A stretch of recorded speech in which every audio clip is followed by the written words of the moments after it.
Wait, fuck, shit. I had to press my mic like 5 times for it to unmute. What's up, hello? The bracket is almost final, but not quite. As always, we have the last minute check-ins now. So the bracket will be final, 15 past as always. So let me just take a look here.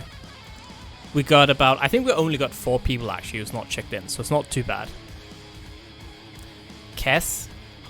Shit, I missed someone? It's like a new game, right? You got a second at Levo, that's fair. Then definitely should be seated higher, I agree. But Dave on stream. I thought about putting Dave and Jester on stream for sure. Okay, Dave not on stream. Dave doesn't wanna. It's fine. I respect Dave. Alright, but let me just call out the players who are not checked in. So Harlequist needs to check in. We have Ginani needs to check in. Sakura needs to check in. Ravigamba needs to check in, and that's it. So as always, I will wait until 15 past, so they have 4 minutes left to check in. While they do that, let me just create the stream station. Yeah, it looks like it, right? There's some Swiftmaster players, but we haven't really seen that many Swiftmasters in Tobates at least. Mirri is good. Alright. See. It's good to tell me, because it's really hard to know all the players early. So probably go about here, maybe? I mean, all these players are really good. So like Tobate potentials. From looking at other tournaments. Move you down? Why, Tails? You've been doing really well, man. You in here, Kanza? Yeah, Miss Dree is playing it. Look at that. Are you not playing Kanza? SMH. Yeah, Miss Dree is goated, dude. I don't believe you. But yeah. Once we start, I will mark some matches for stream. If you are on stream, obviously, I will contact you on Discord. If you're not on stream, you can find your opponent in the matchmaking channel and then play. Actually, let me just prepare the message.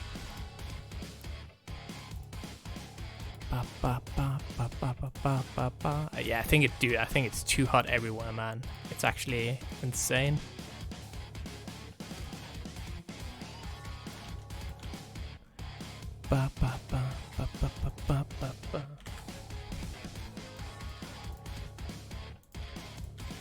Just fix this up.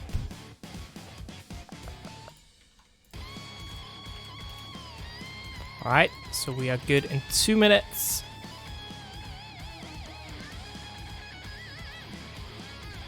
Alright, I made the message even now, so that's good.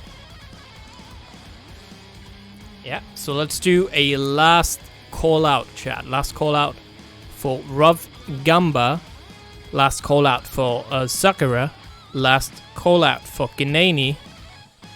And last call out for Harlequist. You got 2 minutes, guys, till we begin.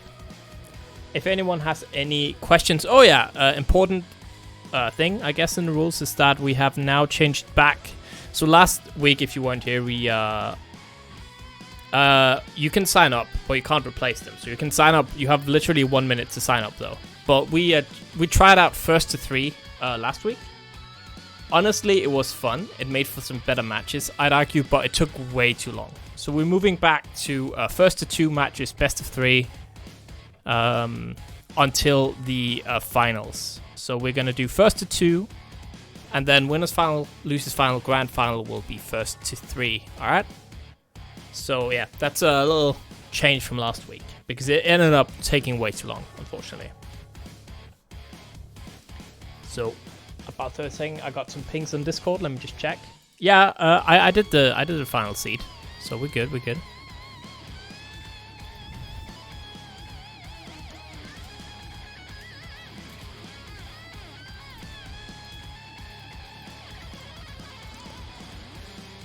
All right.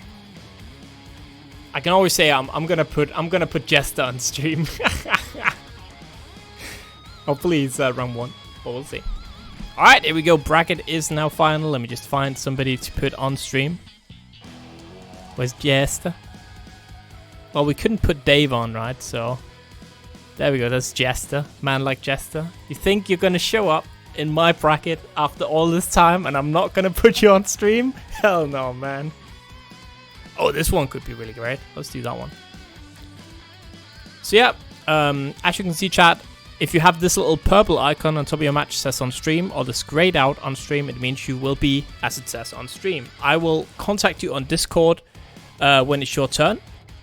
And yeah, well, we're only doing 1 round 1 bio, so if you win, you'll be on stream though. So I think that's good. If you don't have it on top of your match, you can go to Discord. Let me just get this ping out here. You can go to matchmaking, and like this, you just ping your opponent, you give them a code, and that's it. Alright, so yeah. Obviously, if you can't find your opponent, send me a ping in help desk and we'll get it sorted out. Just give them like 5 minutes to answer before you do that, please. And that's it, we're good to go. Hope you have a good tournament. Let me get you good commentators in just a sec, because I forgot to set that up as well. So, truth be told, I forgot I got the troubleshooter art. Look at that awesome art Farsight made. I forgot I had that art made, and I forgot to add it to the overlay. So literally 2 minutes before the stream was supposed to start, I was like, and then I had to do it.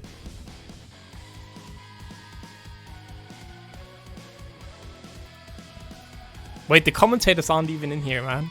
Can't believe it.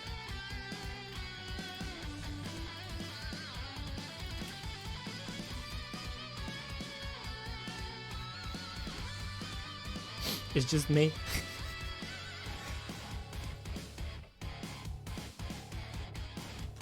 Oh, there we go, Silent.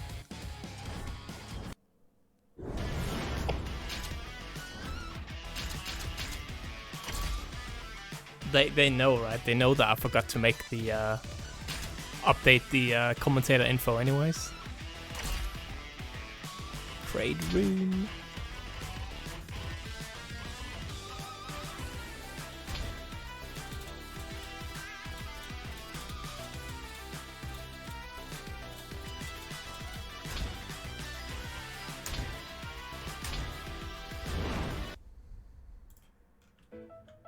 Alright, so I think I will give it away. We got tonight, man, we got a treat for you actually. We got, on the one hand, we got the lore master herself, Silent, knows everything about DNF. Maybe not DNF Duel, but everything about DNF, all the lore that we don't need to know, but we're probably going to know half of it when we're done. And then on the other side, we got Rexu, who's not streaming from a kitchen, which is a little bit weird, but I'll take it. So take it away, guys. So, welcome to another DNF Duel, which I'm extremely excited, mostly because I played way too much DFO, and now we actually have a fighting game for it. And I am indeed joined by Rexu, who is also just a very nice person. And for some reason, when he's not streaming from his kitchen, it's just kind of weird, but hi, how are you? It's not a kitchen! I mean, first of all, hello everyone, hope you're having a lovely Sunday night. Second of all, no, it's not a kitchen. Someone saw an ironing board actually behind me, which is just by my mother, and they thought it was a kitchen. Who puts an ironing board in their kitchen, by the way? Who? Do you have an ironing board in your kitchen, Silent? I mean, some people do. I don't, but you know, it might just be different over there. I don't know.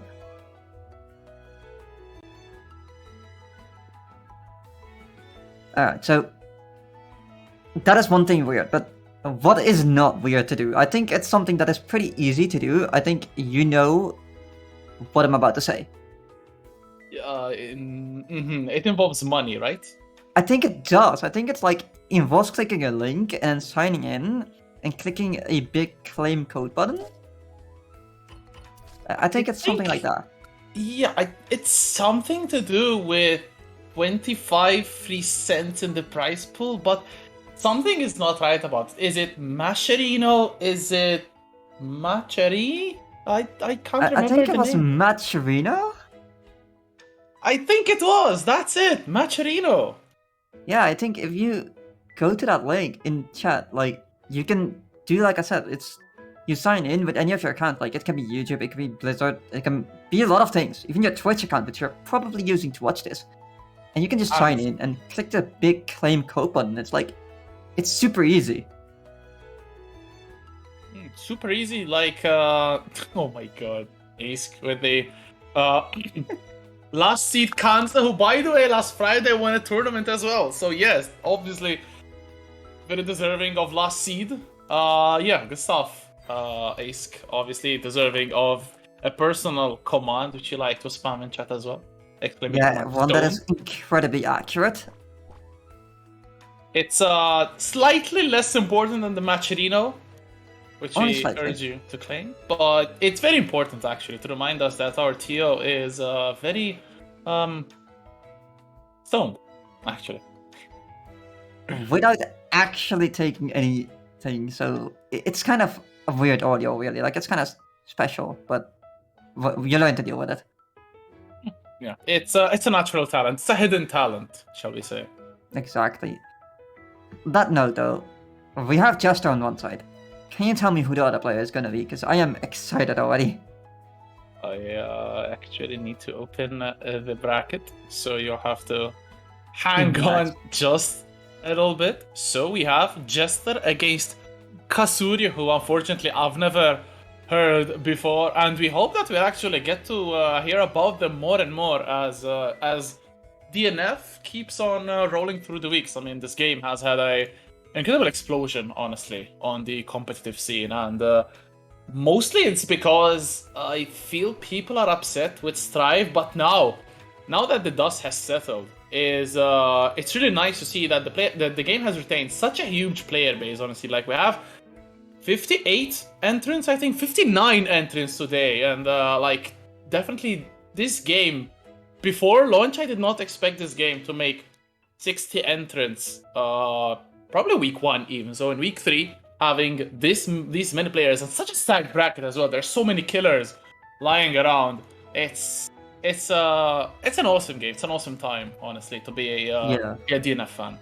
It really is, and that's also a thing that comes back to the fact that the main game is incredibly popular. So to me, it's not exactly surprising. It just makes me happy because I know there's so many incredible classes that are just waiting to be released, waiting to come into the game, and it's just gonna be great. Just like the first match is promising to be great. We should have Jester on the launcher here. And looks like... Wait, no! The Ranger! Jester on the Ranger. Alright, and a Berserker coming in hot. Honestly, that's another thing I do like, is the fact that they have kept pretty true to how the characters are actually in the game. Not exactly, some of the moves are slightly... They use not all their awakening skills, for example, but they are very much based on moves they actually have in the game. See how this one pans out. And Jester ranking to apply some zoning. Ranger is such a good character, I feel. Very much underrepresented, I have to feel, for how strong they are. But with DP stuffing the jump in here. And pressure going in. Look at the guard meter for the Berserker. It's going to crack anytime soon if Jester keeps up the pressure. It definitely will. And that's the thing, is that Ranger is really good at range, but it's much like its counterpart on the female Ranger, where they're very good up close. Like, they actually can do pretty well. And as you see here, just keep going with the string here. We'll be likely gonna get a kill even. Yep. That's the thing, is like, male Ranger isn't as much focused on the close range, but they are both based on having skills that are able to do that. And I love that they brought that in, because you can see it. Yeah, he's a zoner, but he will come in your face and he will kick you right back down. Yeah, he's so good at close range as well. That's the important part. Like, look at this pressure. You cannot try to get out of it without a big risk there. Look at the white life as well for Casurio. One touch and they will be blown up, runs under the projectiles, but it's still Jester applying a lot of pressure. Casurio trying to break out of it, but one single gunshot is all it takes, and that's already game 1 in the books. Jester looking clean, I have to say. Yeah, definitely, and not to mention, you could just tell that Casurio had issues getting his guard break like his guard was never that high. He always was like about halfway. Jester constantly kept the pressure on making sure that he could not just sit there and block. If he blocked too much, he would just get guard broken, and that's of course not what you want to have happen. And I think honestly Ranger is quite a good character when it comes to breaking your opponent's guard. Has a lot of good tools to break the guard, especially that boomerang thing. Twice in a row can definitely do the damage, just like Jester is doing right now in fast forward. Okay, time to go back to normal speed, but already Casurio in Awakening. Good block on this slide, but it's still Jester with the advantage, with the pressure. The guard break happens, and just like that, that was so good from Jester, who is already one round away from proceeding to the next round. It is first to two all the way up until top 3, by the way. Yeah, and there we go. This is the classic Berserker playstyle. Once you get caught, you are losing health, and it is definitely scary, but of course you can manage to deal with it. Of course, blocking very well will help you, but the guard meter not looking too strong for Jester right now. We'll have to find a way out of this. We'll do it with guard cancel. Critical guard cancel. The guard meter for both players actually is very low. Still Casurio so afraid to do something. The rule not punished by Jester, and this could be the Berserker's time to actually do some damage. No Awakening available. Tries to go for the instant overhead. Jester blocks it well. Oh! Guard cancel after the vacuum, but it's still Casurio with the offense. Let's go. Awakening coming in clutch as well. That is just a guaranteed kill at this point. I do like the fact that Awakening at a certain point of health, it will just kill and you don't need to worry about it. Like, you just press it and it's like, ah yeah, we get a close enough, but you're dead.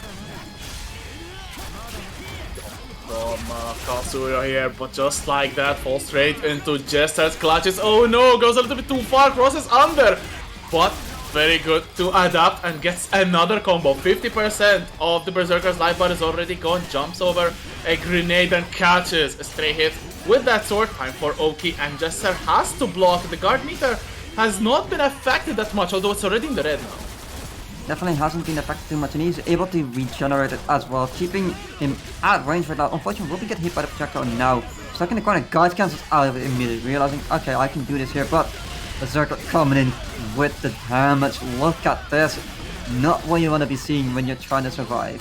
Of course, the Berserker's Awakening skill is life steal, so he's getting some life back, but it's already in the white life. Has to be very careful. The grenade! The block from Jester and the explosion from the grenade gets the set done already. Jester with a very good performance makes it to the next round. And yeah, that is the weird part about DNF, I have to feel, because first to 3 takes quite a while, I have to feel, but then first to 2 in depending on the matchup, it takes forever still, or it goes really fast. It's like, depending on the matchup, first to 2 even takes long. But then also, depending on the matchup, first to 3 is like, you've barely played the game. Yeah, like, yesterday on the EMEA DNF tournament, we had a troubleshooter mirror which went on for 20 minutes. Like, we actually counted the time, and it was 20 minutes, 14 seconds, I think, which, for one set in top 8, it's a lot. It's a bit much. It's a lot. Yeah. That's the thing, like, it really depends on the matchup, but like, some of them just really go by quick, and you're like, ah, well, we've barely actually played the game, it feels like. And then others, you're just like, it's been 84 years, and we're still not done. Oh, someone who is done though with the donation is Orochi. Thank you so much for your donation. Go straight into the prize pool. Orochi, obviously very well known French TO. Organizes the Battalion 10v10 events, which we cannot wait to see back, because they have offered some of the best Thrive and hopefully DNF, who knows, gameplay we've seen in recent months. So once again, thank you so much, Orochi, and we look forward to seeing you in Strive in DNF. I don't know, got second place as well yesterday in a French Strive offline tournament, so obviously really hype, really good player as well, which is not very common for TOs, I have to feel. Yeah, no, it's also a thing that you heard people say a lot about commentators, that they can't really play the game, which isn't exactly true. But obviously, it's also a choice you make, whether you spend more time actually playing the game or doing stuff for the community that we have for it. But right now, this is a funny segue into the fact that we have a commentator playing the game against Gideon, Lazarus coming in hot. Gideon is also a little bit of a TO as well, so this is going to be a very interesting matchup between a TO and commentator. Gideon, obviously, I think the founder even of ZBI, and then Lazarus, one of us at SaltyEU playing. Lazarus playing this question mark character. I have not seen this before. Have you any idea who this may be, Silent? I know all about it. It's actually a boss from DFO that got cut and is just no longer in the game. Okay, that's interesting. Yeah, it's a side quest boss that was interesting, but he got cut and he just never came back. But I am glad he came back in some way. It's just an interesting character, definitely not what you see from the solo character when you got something like this. But of course, Troubleshooter will be a lot of damage as well. Immediately coming in. You're in the corner, this is not what you're looking to deal with right now. Good decent overhead there after deploying the trap. Oh my god, the dash up stuffed in from Gideon, who is off to a flying start here. Lazarus cannot really get anything going. Oh, goes in for the overhead. What good blocks from Gideon. There's the warp into the OTG pickup. I hate that I've been hit by this same move so many times. Good DP DP comes out though. Gideon. Okay, let's see. Pressure is on, trying to find something. Gideon, of course, looking to just secure the kill right now. Needs to be careful, of course. Don't want to give Lost Warrior too much space to actually do what he wants right now. Giving that all the space will, of course, get you the kill, but no. Gideon just stopping it right here. DP does not matter. This is, I have to feel, quite a rough matchup for Lost Warriors. Okay, has good range on the MS skills, but obviously take quite some time to load up, so Troubleshooter will not have any trouble to blow them up with the grenade. There's the overhead, that's plus frames as well. Goes into the conversion, beautiful stuff here from Lazarus, applying more stacks. Remember, at 5 stacks, the Lost Warrior will get a time stop, which can inflict quite a chunk of additional damage. But right now, good blocks from Gideon, who is trying to get some offense in. Good block on the projectiles, but once again, you are stuck into the Lost Warrior vortex. You certainly are, and the stacks are slowly building up. Just needs 2 more for the time stop, but of course the question is, can he actually get to that point right now? Will be able to get in, but no, God, Kanza stopping you from doing that. Looking at this damage as well, like you gotta be careful here, because of course there's a lot of range of Lost Warrior, but if he does not get in, you get the DP, you are almost dead, right? That grenade doesn't seem to hit. But that, I am pretty sure at this point that he could just get the kill if he tries hard enough. Look at Lazarus HP, it is not looking good. It is not even there, 1 pixel and anything can take it, but the fact that there is no chip damage is beneficial to Lazarus. But the overhead still takes it, Gideon, with the first game. And yeah, it's a rough matchup, and we do know that Lazarus has a secondary, but chooses not to bring it out and keeps on with the Lost Warrior here. Let's see if the Lost Warrior can actually do some damage, or will Gideon just run through with a clean 2-0. We shall see indeed. Of course, Lazarus immediately getting the first hit. Will be able to follow up right now and get a bit of a combo going. Immediately setting himself on the advantage. 3 stacks as well, 4 even. We're almost on time stop territory. Okay, there's the warp into the flash, and just like that, there's the time stop. Good damage applied. There's the stalagmites into more and more damage. Damn, the pickup does so much. Lazarus with the first round from themselves on the board. 1 more to level things up.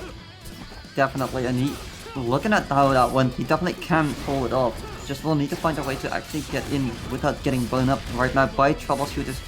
Big and damaging buttons, of course, which is not an easy thing considering that. Oh, I mean, he has a pretty big sword if you think about it, and his shotgun, of course, huge AoE, which certainly helps him in this situation. Does not even allow Lazarus to get out of it. Will finally get Lazarus some damage here, but they're on jumping. Oh, but with an excellent confirm there from Gideon, getting the knockdown. The overhead cannot really confirm into anything, but it's still Lazarus like at the corner. Oh my god, dashes up, unfortunately cannot really confirm because of the trade, but now Lazarus is in Awakening. Good stalagmites in the air. There's 4 charges. There's the 5th, and this could be the Awakening Super. Lazarus, no, doesn't go for it. Okay, stalagmites. Waits for the opponent to hail into the follow-up into the Awakening Super. Is this actually going to kill though? It will. There's pretty much no way to weapon it. At a certain point of health, below, like once your opponent is a little below Awakening health, they just die to Awakening. Like there's, because it does a certain amount of damage regardless. Like it does like 200 damage base no matter what. So you're just kind of dead. That's good, important stuff to know. Yeah, Awakening skill in this game does so much, and sometimes it feels that scaling does not matter as much. So you have to be very, very careful to not get hit by it, especially as a combo ender. But Lazarus doing some good damage. There's a stalagmite into the reset with the overhead. Gideon gets caught by it. There's the warp strike. Chose to go for Oki, and it gets rewarded. There's 4 stacks. Will finally get Gideon. DP though. Troubleshooter, of course, pretty good DP. Will save himself from the damage, and will have him in the corner right now. Lazarus needing to deal with quite a bit of damage here. Oki setup gets a nice bit of drink, but the throw doesn't matter, and he gets a throw instead. Lazarus will be taking that one. Lazarus is on set point here. What a turnaround we've seen from 2 straight rounds from Gideon. But Lazarus still has to contest, and now Troubleshooter goes in, plus frames, good block still from Lazarus. The white life slowly accumulating, but the slash from Lazarus here. Excellent timing, drops the combo, but it's still a good life lead for the Lost Warrior here. Can Gideon come back? I am not quite sure right now. He has 3 marks on him in the corner right now. Needs to be careful. Lazarus especially here, who's found his way in, but doesn't matter. Troubleshooter, of course, finally ready to take it on. Gideon needs to find an opening here. He has Awakening, so this is definitely a moment where it could change at any point. Both players quite close on life. I think Gideon has the advantage, even as Awakening as well. And if it all goes well, Gideon will That's really be a dead. helping. That's what I love to say. Like, again, the thing is, like, if you have Awakening, you know it's gonna kill. You don't need to do a big combo. You just need to confirm into your Awakening, and that's it. Exactly. That's it. You don't really need an elaborate combo. If you have Awakening, your opponent is in their Awakening. One hit super can definitely do the job. Good grenade gets the confirm as well, and now it's set point for both of these players. The damage is slowly accumulating here. Lazarus has to be very careful. What a Ooh, the cross-up. teleport slash. I'm so surprised that cross-up worked out for Lazarus. Having Gideon in the corner who's slowly fighting his way out. Definitely good.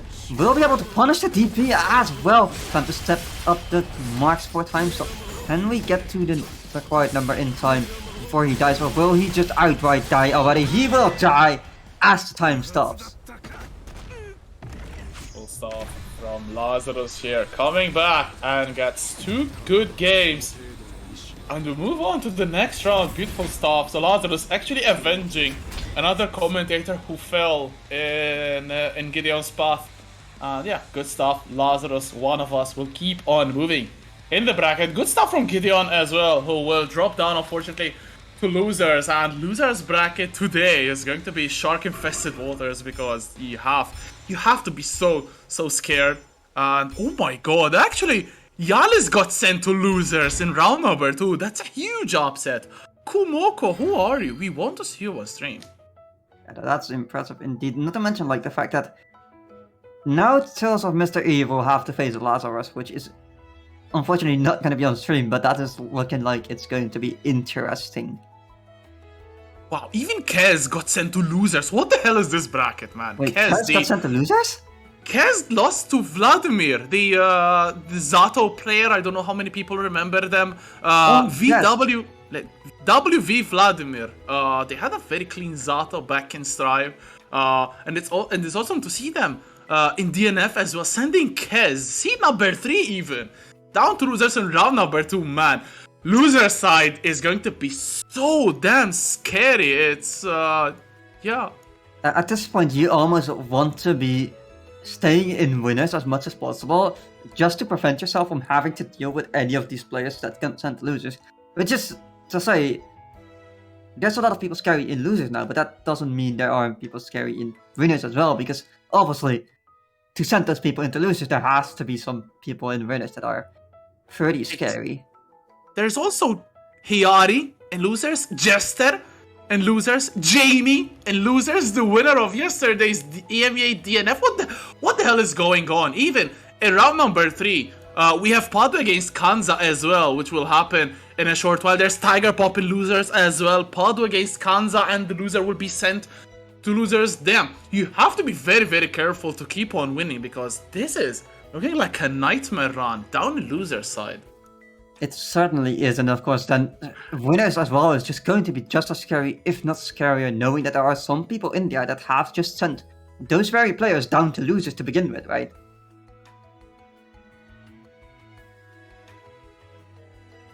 Then again, that's one of those things that, like, there's people now that are in losers that are scary. There's people in winners that are incredibly scary because they sent them down there. But you know what is not scary to do? Of course, what is not scary to do is claiming a code from the match. You know, there are still 30 coupons left to be claimed, and they are sitting right there waiting for you to click the link just there in the chat and just click a couple of times, log in with your preferred social media account. If you like to trash talk on Twitch, log in with Twitch itself, and you'll be contributing 25 cents to the prize pool. Obviously, 25 cents individually is not that big, but cumulatively, it definitely adds up. I mean, there's 30 codes left to be claimed. That's an extra $7.50 even. So, I mean, if someone presented you with $7.50, would you say no, or would you gladly take them? I'd rather just gladly take it. Not to mention, it is also known to make you play better and make you 20% cooler, which, honestly, that sounds like a great deal to me. I don't know about you, but I'll take that.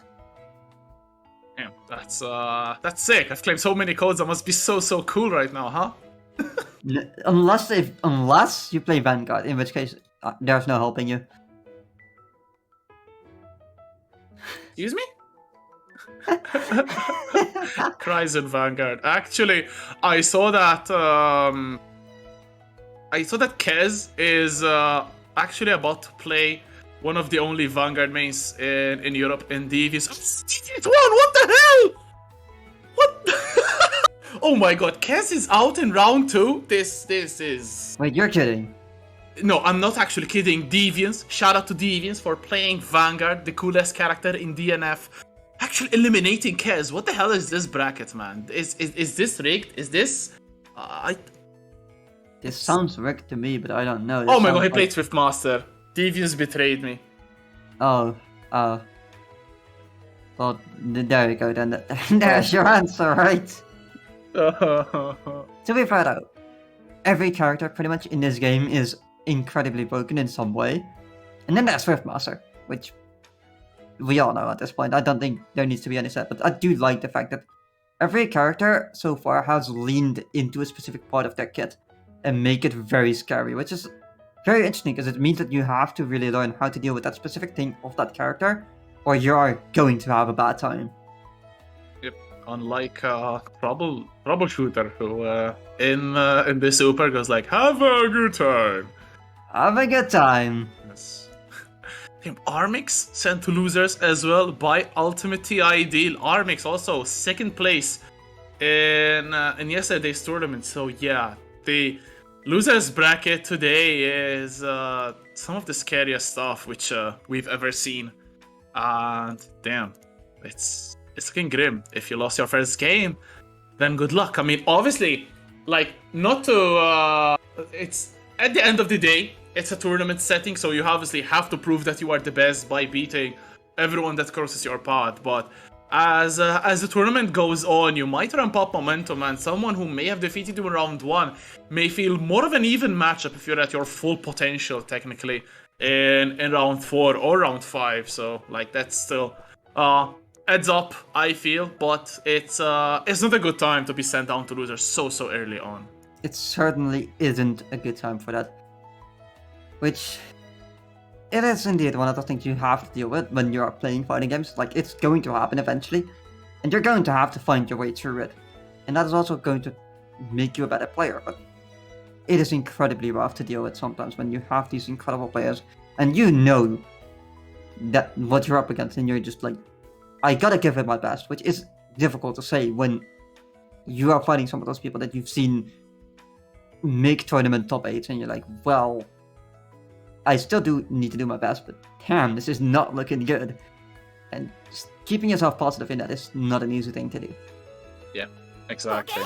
Ooh, shout outs to Just Dave for the raid. I kind of suspect that our small adventure in the bracket did not go as well as planned. So shout outs to Just Dave.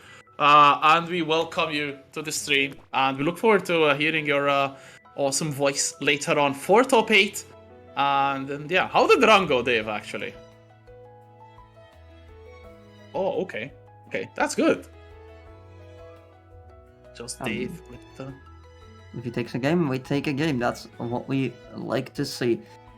I am curious to see whether their characters are actually accurate as to what they have in the lobby, but we shall see. Kunoichi versus Hitman. Not quite sure how this matchup is going to go, considering that Kunoichi pretty oppressive at times, but Hitman definitely a bit of a sleeper, I feel. Definitely one of the best characters in the game, and obviously also one of the best players in EMEA's character. Mystic Smash, obviously, we'll miss him in the tournament, but right now, let's see if Ultimate can do the best imitation of Mystic Smash. Hitman, there's the big slash here, but the DP immediately from Domitto here. Good challenge, but another DP here, the Kunoichi going ham. Fire Seal expires, but it's still the pressure. The DP from Ultimate gets stopped, and it's a lot of damage from Domitto. Will Ultimate hit Awakening by the end of this combo? Guess the throw, there's Awakening activated. Save DPs all the way. No, Guard Cancel even. Guard Cancel indeed tries to finally get some hit. Gets the OTG. Will need to find a follow-up. The cross-up is blocked and immediately will be getting punished for it. Having to deal with a lot of white life right now. He is so close to dying at long range. Needs to find a way in, which Domitto at this point can just take it easy, not need to worry and risk too much, and will be getting it there from the RMS.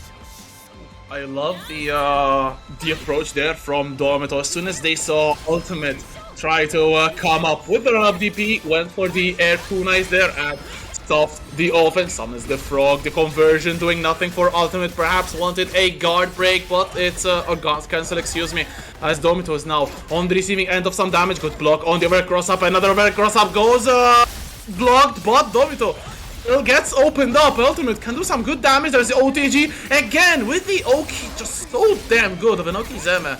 That jump after the OTG from Ultimate. Definitely, Arcanine coming in. Will be getting the conversion here. Anyway, when you get caught leading into a bit of damage, he can be close to kill. Will this kill though? With OTG, it will. And there you go. Ultimate showing that he can indeed play the game.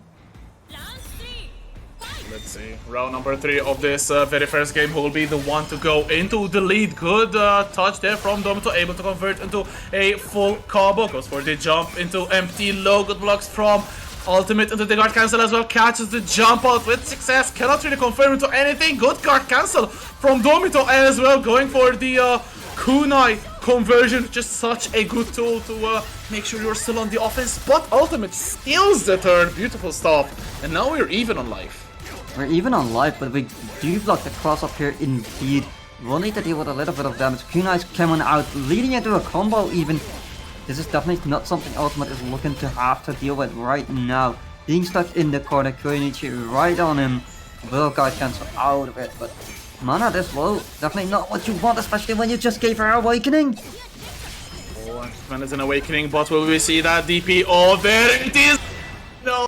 Unfortunately, Domitto committing just a little bit too much, and it is actually checkmate indeed. The Hitman takes the DP and takes the game as well. On to game number 2. Very well played from Domitto, but unfortunately the threat of the DP is something which you cannot absolutely go over, because it's such an amazing tool. Especially the damage that Hitman can take from it is absolutely obscene as well.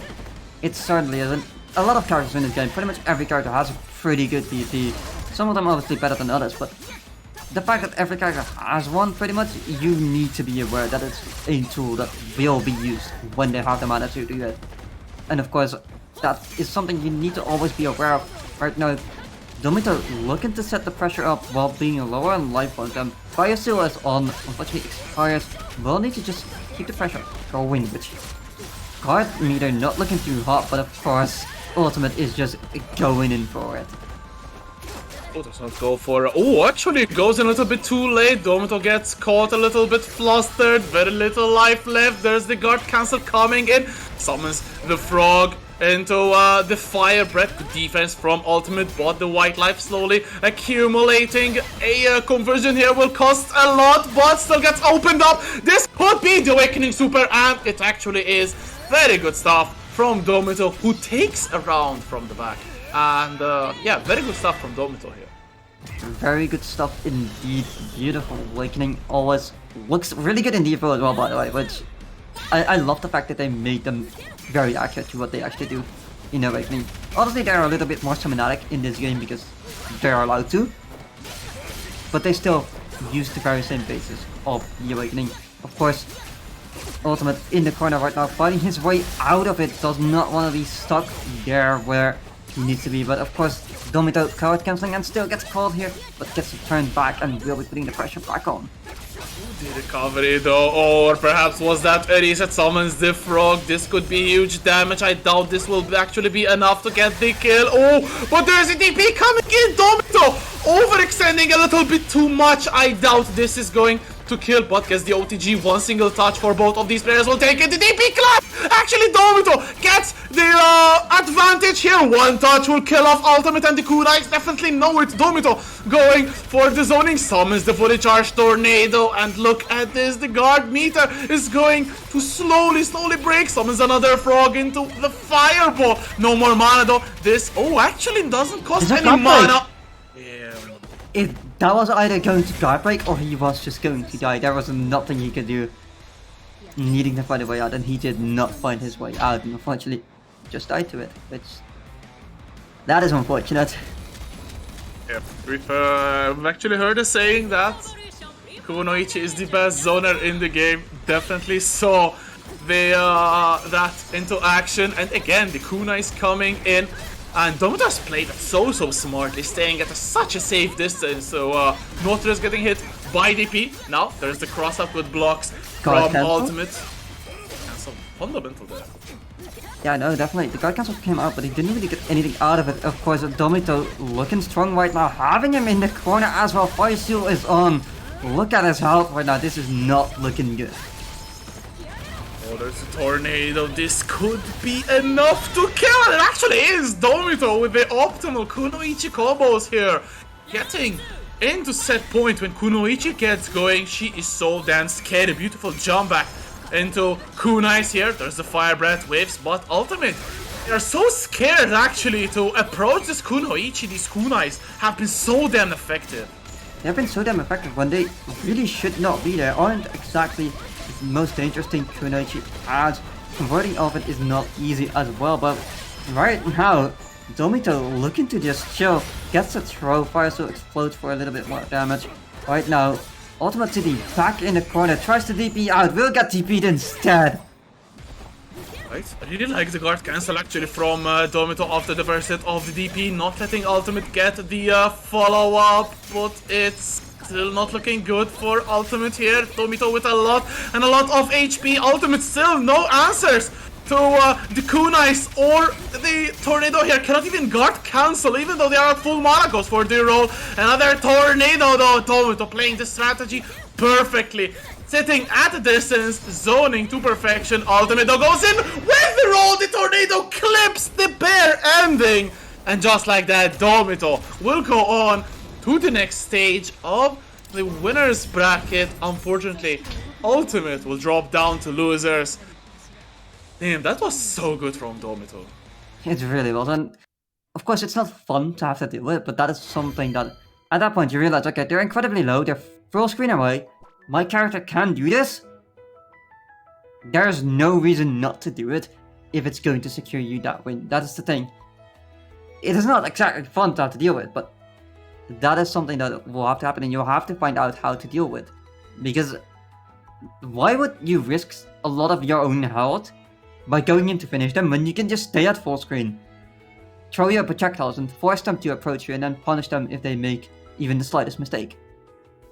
Exactly, and the fact that the kunais don't even cost mana is such a good deal for Kunoichi, because you can just if at that stage and with Ultimate, who could not do anything honestly against the barrage of kunais coming their way, Domitto chose to play it safe as they possibly could, and spend those projectiles. Very, very smart gameplay indeed. Yeah, they'll make it to the next stage where they'll be facing off against Fabri92, who we have not seen on stream yet. I think they are a member of the Italian contingent in DNF, which is apparently quite plentiful. One of the other players also from Italy is Guessing Game, playing the Grappler, who we'll be seeing shortly on stream, up against Kanza. So that's going to be a fantastic matchup as well. But our next one is another sick match, and one which is reminiscing of Strive as well. It is Zeno up against Acnologia, the Lost Warrior, or the Berserker even, up against the Striker. Yeah, no, I am absolutely not surprised that Acnologia is playing Striker. Let's be real here. We could have all seen this coming, like playing Giovanna, now playing Striker. Quite similar characters in their playstyle. On the other hand though, Zeno playing the Lost Warrior is not something I was expecting. Zeno actually went ham when they saw the Lost Warrior, but choosing to start the set off with Berserker, obviously much better suited to fight the Striker than Lost Warrior's clunky slow moves. Let's see how Berserker does it though, because Acnologia has a good start, drops the follow-up unfortunately, and graces Zeno, who goes in with the dive kick, gets some good damage, and there's the throw as well, and immediately are in the corner. Frenzy is popped, and Acnologia's live bar racing down as fast as Zeno's almost sets up the Oki as well, but the dive kick from Acnologia taking back the turn, and both players will be in Awakening. Taking back the turn indeed, but he has Zeno in the corner right where you need him. Will be getting that kill there with the hammer kicks in. That's the thing about it, is that Striker is incredibly good at taking back that turn, having some of the fastest normals, of course. Looking at the combo as well will be UltimateTID, of course, with the dive kick. Another dive kick will block the DP, actually gets the punish. Time for the corner combo, of course, following up, leading into another bit of pressure. Needing to deal with the guard break, of course. Guard cancel coming in, but no. It is not looking good for Zeno. It is not, especially when the conversions keep on happening. Goes in with the charge as well. And Acnologia one touch away from taking the rounded dive kick. Beautiful stuff there. The defense from Acnologia holding strong. A lot of white life regenerating right now. Dive kick once again.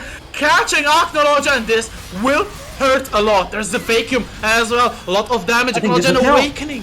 This will kill. This just should kill. You think? Yes. I told you.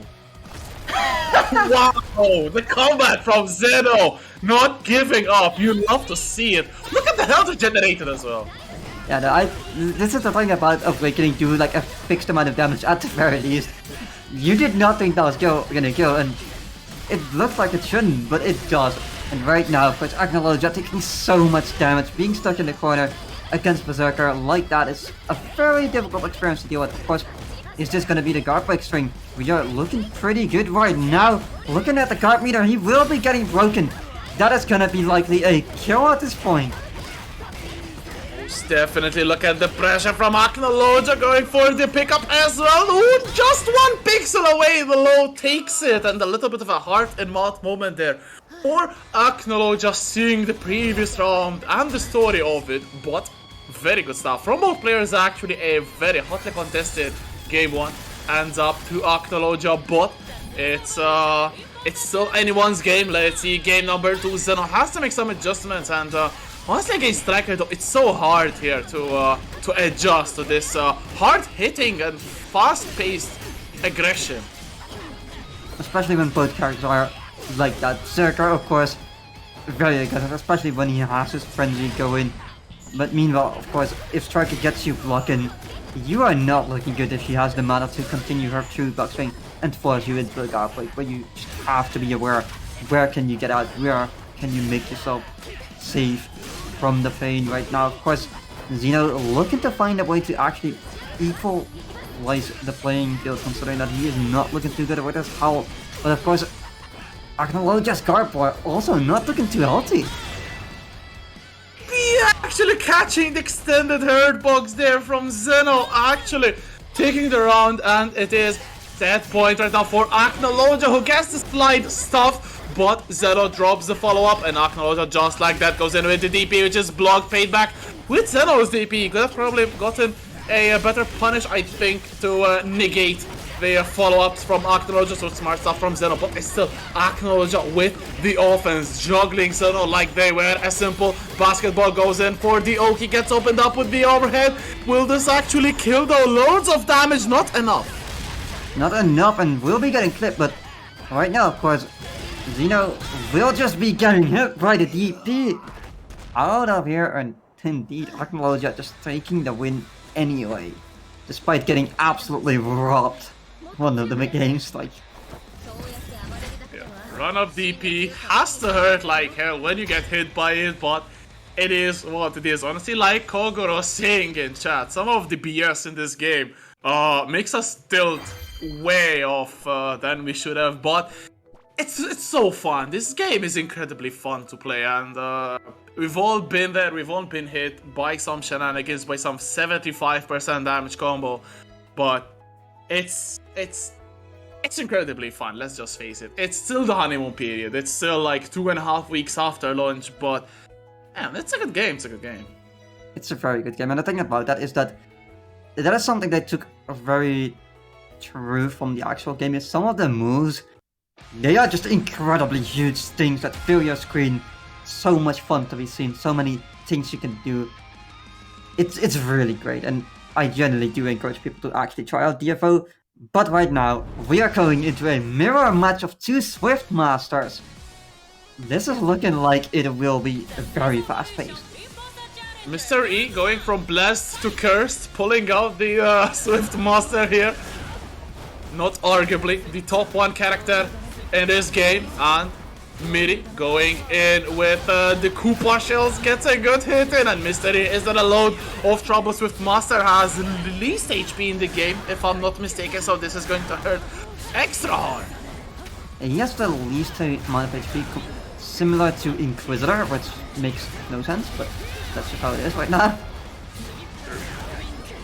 Very true, as Mirri is getting treated the same way that they treated Mr. E. Oh, what the hell was that? Sky high from Mr. E, who gets opened up now after the throw tech.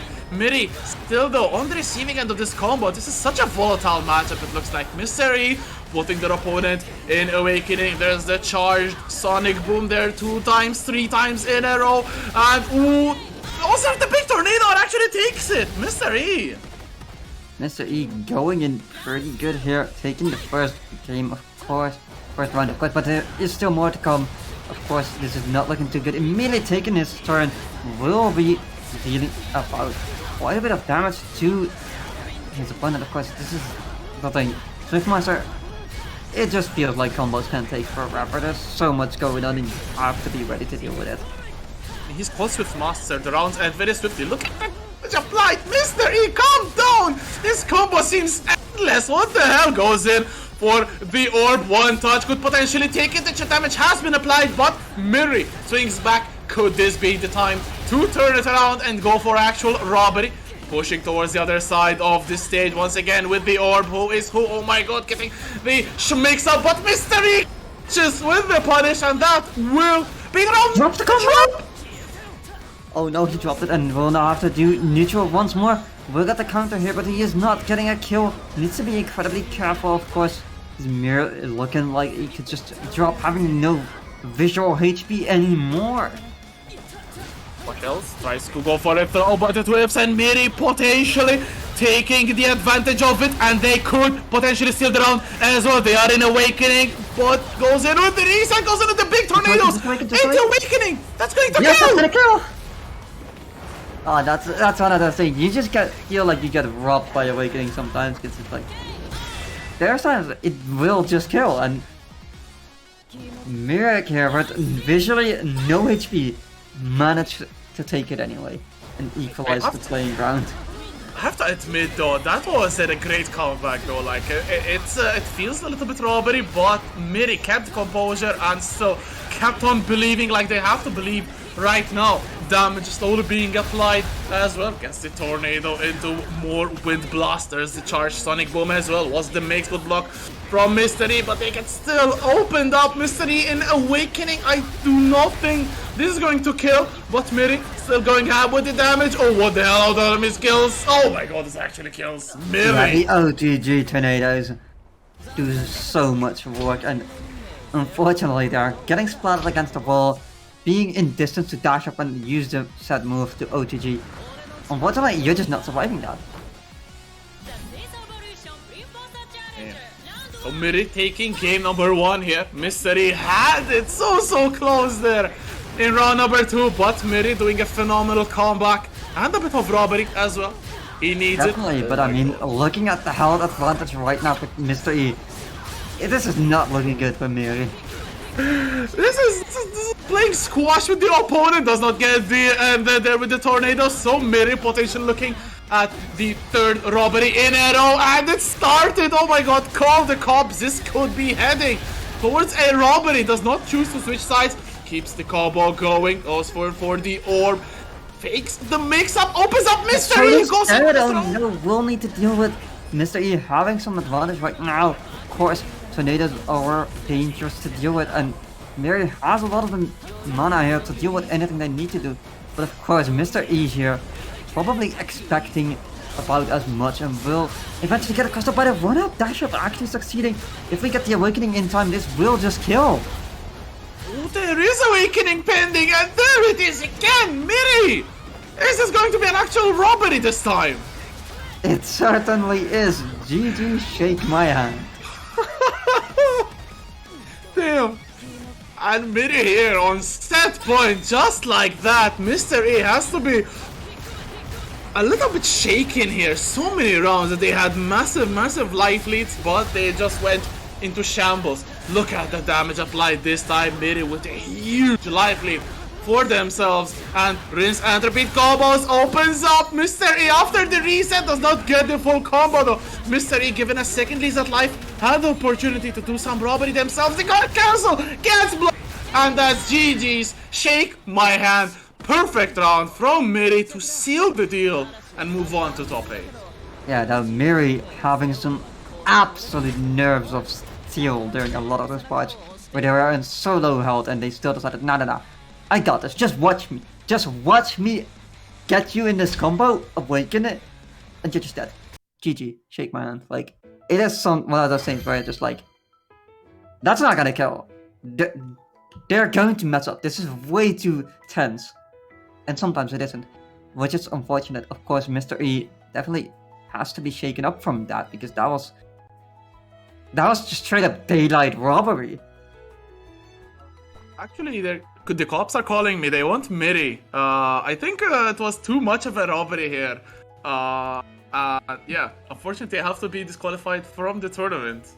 Damn. Wow, though that was actually impressive. Oh, Mystery, dropping combos in chat. That's what you need for not playing your main character. I do hate Crusader as well, but at least save us from Swiftmaster. Yeah, and also, if we're going to go with a cop emote, we need to use the time gate guardians from DFO, because they are actually the cops in the series, basically. Which that goes all back to the fact that there's this whole time gate thing where there's a whole lot of mess going on where they go back and forth through time, and if you mess too much with time, the time gate guardians will come and literally just wipe you from existence. So you get those cops, but I'm not sure if that's going to help you in this matchup. Kunoichi versus Crusader. In the name of the Lord, deal with this. is what Domitto has to do, but so far it's a good start here for the Kunoichi player. Has logged Fabri in the corner. There's the DP there. Very, very aggressive stuff from Domitto, who finds the opener as well. Pulls the Crusader in Awakening. All goes in for the reset with the overhead. Does not get the follow-up, and there's the DP coming in. There's the Jesus Bolt explosion into the armor, and Domitto doing the rightful thing, which is block. Just block. Goes for the giant swing to end the armor move. Right now, Domitto, one final mix is needed, but not enough to open the opponent just yet. The overhead fire just takes it. Domitto with a strong start to this one. I also don't think Fabi was ready to block that. Like, that seemed like it was going to cross up in such a weird way. Unfortunately, did not manage to deal with it. Right now, of course, the wall's up, but it doesn't matter. You just created a free wall for Domitto to do some extra damage with. Time. It's a little bit more gameplay from the Crusader, but no mana, so Domitto chooses to go in and capitalize. Summons the frog, has to be very, very respectful. The overhead opens them up, however, and now Crusader is in Awakening, but will we see them go for it? The reset again. Domitto has been so naughty and so pesky, but so damn effective with these resets to throw in the corner, and just takes it like that. Domitto with a very, very strong game number one. Takes it. And into game number two. Into game number two, indeed. Unfortunately, the Lord was not there with him on that round. That game just did not go the way he wanted.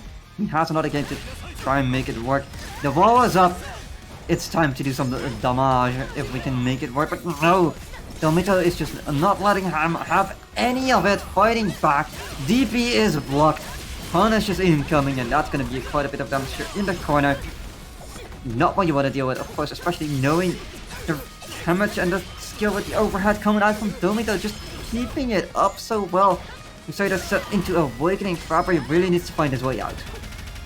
Indeed, and it's such an overwhelming pressure here from Domitto. Fabri with the last pixels of health, pops the armor, but Domitto very, very smart going in, not letting the opponent play at all. Finds a hit and converts into set point here, and Fabri has been conditioned so badly by Domitto, who has been going for the overheads, and then when they see Fabri actually blocking standing, they go in for the throw, just like this occasion, but this is going to hurt massively. Fabri with some good hammer swings again and again, gets opened up. Is Domitto the Justice Spear, one final touch, can take it, the ball exploding just in the face. Domitto has to be so very careful. So very careful, walls up, forcing the pressure to push it in, and unfortunately will just get caught out by the jump attack. Another thing, he has a big weapon for a reason. He's the big guy, he can handle it. But Kunoichi obviously not the tankiest of characters here, but the pressure is on. Will be getting caught out, and right now Crusader looking to put on some pressure on his own conversion, allowing him to continue all the way to the wall. It's Domitto's time finally to defend. Ooh, what? Manages to come out swinging out of the corner. Very good stuff there with the tick throw, but just like that, Fabri finds a spear and finds their own Justice, misses the follow-up, so this gives back the chance to Domitto. Good luck on the overhead. There's a DP as well. Final swing, can take it, and there's the throw after the roll. The conversion into throw perfectly, managing to get that and equalizing the playing grounds, finally setting himself on the board 1-1. The Lord has not given up on him, but can he take the next one? That is the question, of course. I don't like seeing Crusaders win, but I like that when Crusaders win, people spam Ahmed in the chat. That is something which is very funny right now. Definitely looking like it's going Crusaders' way. Grabs the throw. You will not get out of my clutches, but very good roll this time, and Domitto in Awakening, so this will hurt much more potentially with the threat of Awakening. Super lying there, goes in with the low good blocks from Fabri, but they still get opened up, and Domitto will raise some more fire damage. Some more fire damage indeed, still stuck in the corner. If Domitto manages to get the life close enough to kill with Awakening, it is certainly going to come out. Until that, I don't think they will be using it anytime too soon. Considering that losing the Awakening buff is sometimes not what you want. For certain characters that is just not ideal, but right now, they were allowing Fabri to get that kill, and is indeed now set point. Ooh, starting off with the Justice Spear. Excellent stuff here from Fabri. No mana, but it's still a healthy life lead that they have. Good counter hit. Again, no mana, but sending the Jesus Ball. Oh no, the roll gets grabbed. And Fabri looking really clean. Domitto already in Awakening, but they choose the perfect time to start off their offense. There's a Fire Seal applied into the fireballs. There's another comes out as well, gets the pressure going. We have to be careful here, knowing that anytime they open themselves up for a hit like that, they're going to put themselves in danger of course, Fabri getting the pressure back, which is not what you want when you're this low on HP. Of course, if you get just a little closer, you might just be able to kill with Awakening. We are getting in the range. If we actually land, this could be it. Ooh, okay, okay. Stopping the combo with, or completely finishing the combo with Awakening is not enough to kill our Pixel. Literal Pixel of HP. Oh my god! Fabri takes it! Catching! Domitto flinching there after the combo. And just like that, I was actual robbery. Fabri will move on to accompany mirri in jail. See, in the name of the Lord, may thy frames be plots and thy mix be wicked. Amen. Oh my god, that's so painful. That must hurt like hell for Domitto after the Awakening Super and living on a pixel and committing the robbery of all robberies and passing on to the next round must hurt a lot. No, but just as much as I see 23 codes still left to be claimed in the match arena as we're heading towards Kanza against Guessing Game. Kanza bringing out the Vanguard. And I'm so hyped. I love Vanguard. We also are getting a Grappler. It's time for the Guessing Game. Are you ready? Because I'm certainly not. Of course, Kanza out here with the Fate's color. Need to rep Gilgamesh. Good offense from Kanza here. Run up, throw. Seeing Guessing Game is a little bit too unprepared to go for the offense. Ooh, good DP there, stuffing the approach. Quite a good tool, but only in this matchup as it hits very high. So have to be very careful with Crusader, with Vanguard ZP, excuse me, as right now there's the left rights coming in, damage is being applied, and life bar already in favor of Guessing Game cancels the armor tackle, but Kanza don't commit into anything. Gets a good 2B from very far away into the 4S guard break though from Guessing Game, gets caught by the 2S, still run up throw, stuffed, and the Grappler can take the advantage. Definitely, and the armor are really helping him. Just needs a little bit more. Can this kill? It will indeed kill. Kanza, unfortunately, will be taken down for a round there. Of course, still not a go, and this is definitely not an easy thing as a Grappler, needing to find your way in against someone with just a much more range than you. That's probably the biggest difficulty of the matchup. Good guard cancel on the jump as oh no, Kanza gets opened up after the whiff, and just like this, Guessing Game opens up once again. Kanza, who has to be careful with that DP, seeing that Guessing Game already brought the counterplay.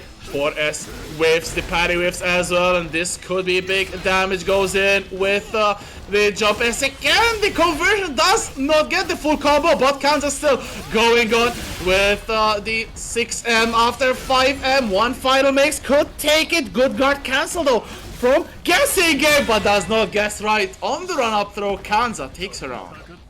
Kanza indeed beautifully taking the round there. Will be able to actually equalize it. Of course, so much could happen at any point. Grappler does quite a bit of damage when he actually gets you in his pressure, but at that point it's difficult to get out of. But of course, Kanza here using the fact that he has so much range right up against Guessing Game, making sure that he has to be blocking. At points he does not want to be blocking, he needs to find a way in. And Kanza is looking to exploit the fact that he needs to do that. What excellent throw take here from Guessing Game gives the advantage, but good jump is here, going for the full combo, going for the thick Sam here. Oh, good to be here, catching, doesn't get the actual follow-up, the jump and actually whiffs, and it's a good situation here from Kanza, who is out of mana, gets the mana just in time, cannot really get the follow-up, but the jump B takes it, and Kanza gets game number 1 treading on thin ice though. Kanza cannot afford to get very close because that grappler can hurt so damn much if they get one single hit. Yeah, no, that is definitely the thing, and of course, that is what you're looking to exploit here. Guard Cancel coming up very early, meaning that Guessing Game has basically no mana right now, but will get the throw here, will allow himself to put on a little bit of pressure. Kanza in the corner against Grappler, of course not ideal in that situation, but gets the beautiful attack from the armor, and that's allowing him to actually get the pressure going. Look at him at this as well, converts into even more with the OTG. This is looking like Kanza has an idea of what he should do in this moment. Cancels the tackle, but the DP actually from very far away. I'm surprised that hit. Guard Cancel coming in from Guessing Game. Almost armors through 4S, but it still gets up and up by that 2B. Kanza so good at stuffing every single time that Guessing Game is trying to approach. Now the Grappler is in Awakening. Oh no, this could do huge damage. This could actually kill. Gets the throw into the air, gets the reset with the spike, and into Awakening, and it actually kills! It certainly will. Unfortunately, you are not surviving this one. Which, yeah, it's one of those things. And here's how it is all basically non-existent. He's like just a pixel left, and he managed to get it anyway. Looking to, of course, seal the deal, but Kanza here fighting for his life, not wanting to let that be the case. The whirlwind comes in, command grab coming out. Boss-up, of course, comes here, but let's see if we get no same side. We'll get another throw. Come on, follow-up is coming right in. And Kanza really needs to deal with a lot of damage right now. Oh, the overhead opens them up, and Guessing Game gets a good load of damage. Don't think this will be enough to kill, but to leave Kanza in the last hit situation. Trying to bait out the DP. Guard Cancel waves are a bit too high, but Guessing Game does not get the combo. Kanza going for the Rekas here, delaying the last hit, the armor move, but it's still not enough. Very ballsy DP, but it actually works out for Kanza. The jump from Guessing Game stuffs the jump S from Kanza and takes us to final game number 3. That was such a huge call out there from Guessing Game, not letting Kanza take any single offense here. Very good stuff. I mean, it is true to his name. It is a Guessing Game. He gets right, and it worked out for him. It seems to be just how it is. Of course, immediately gets clipped on his own attempt to jump in.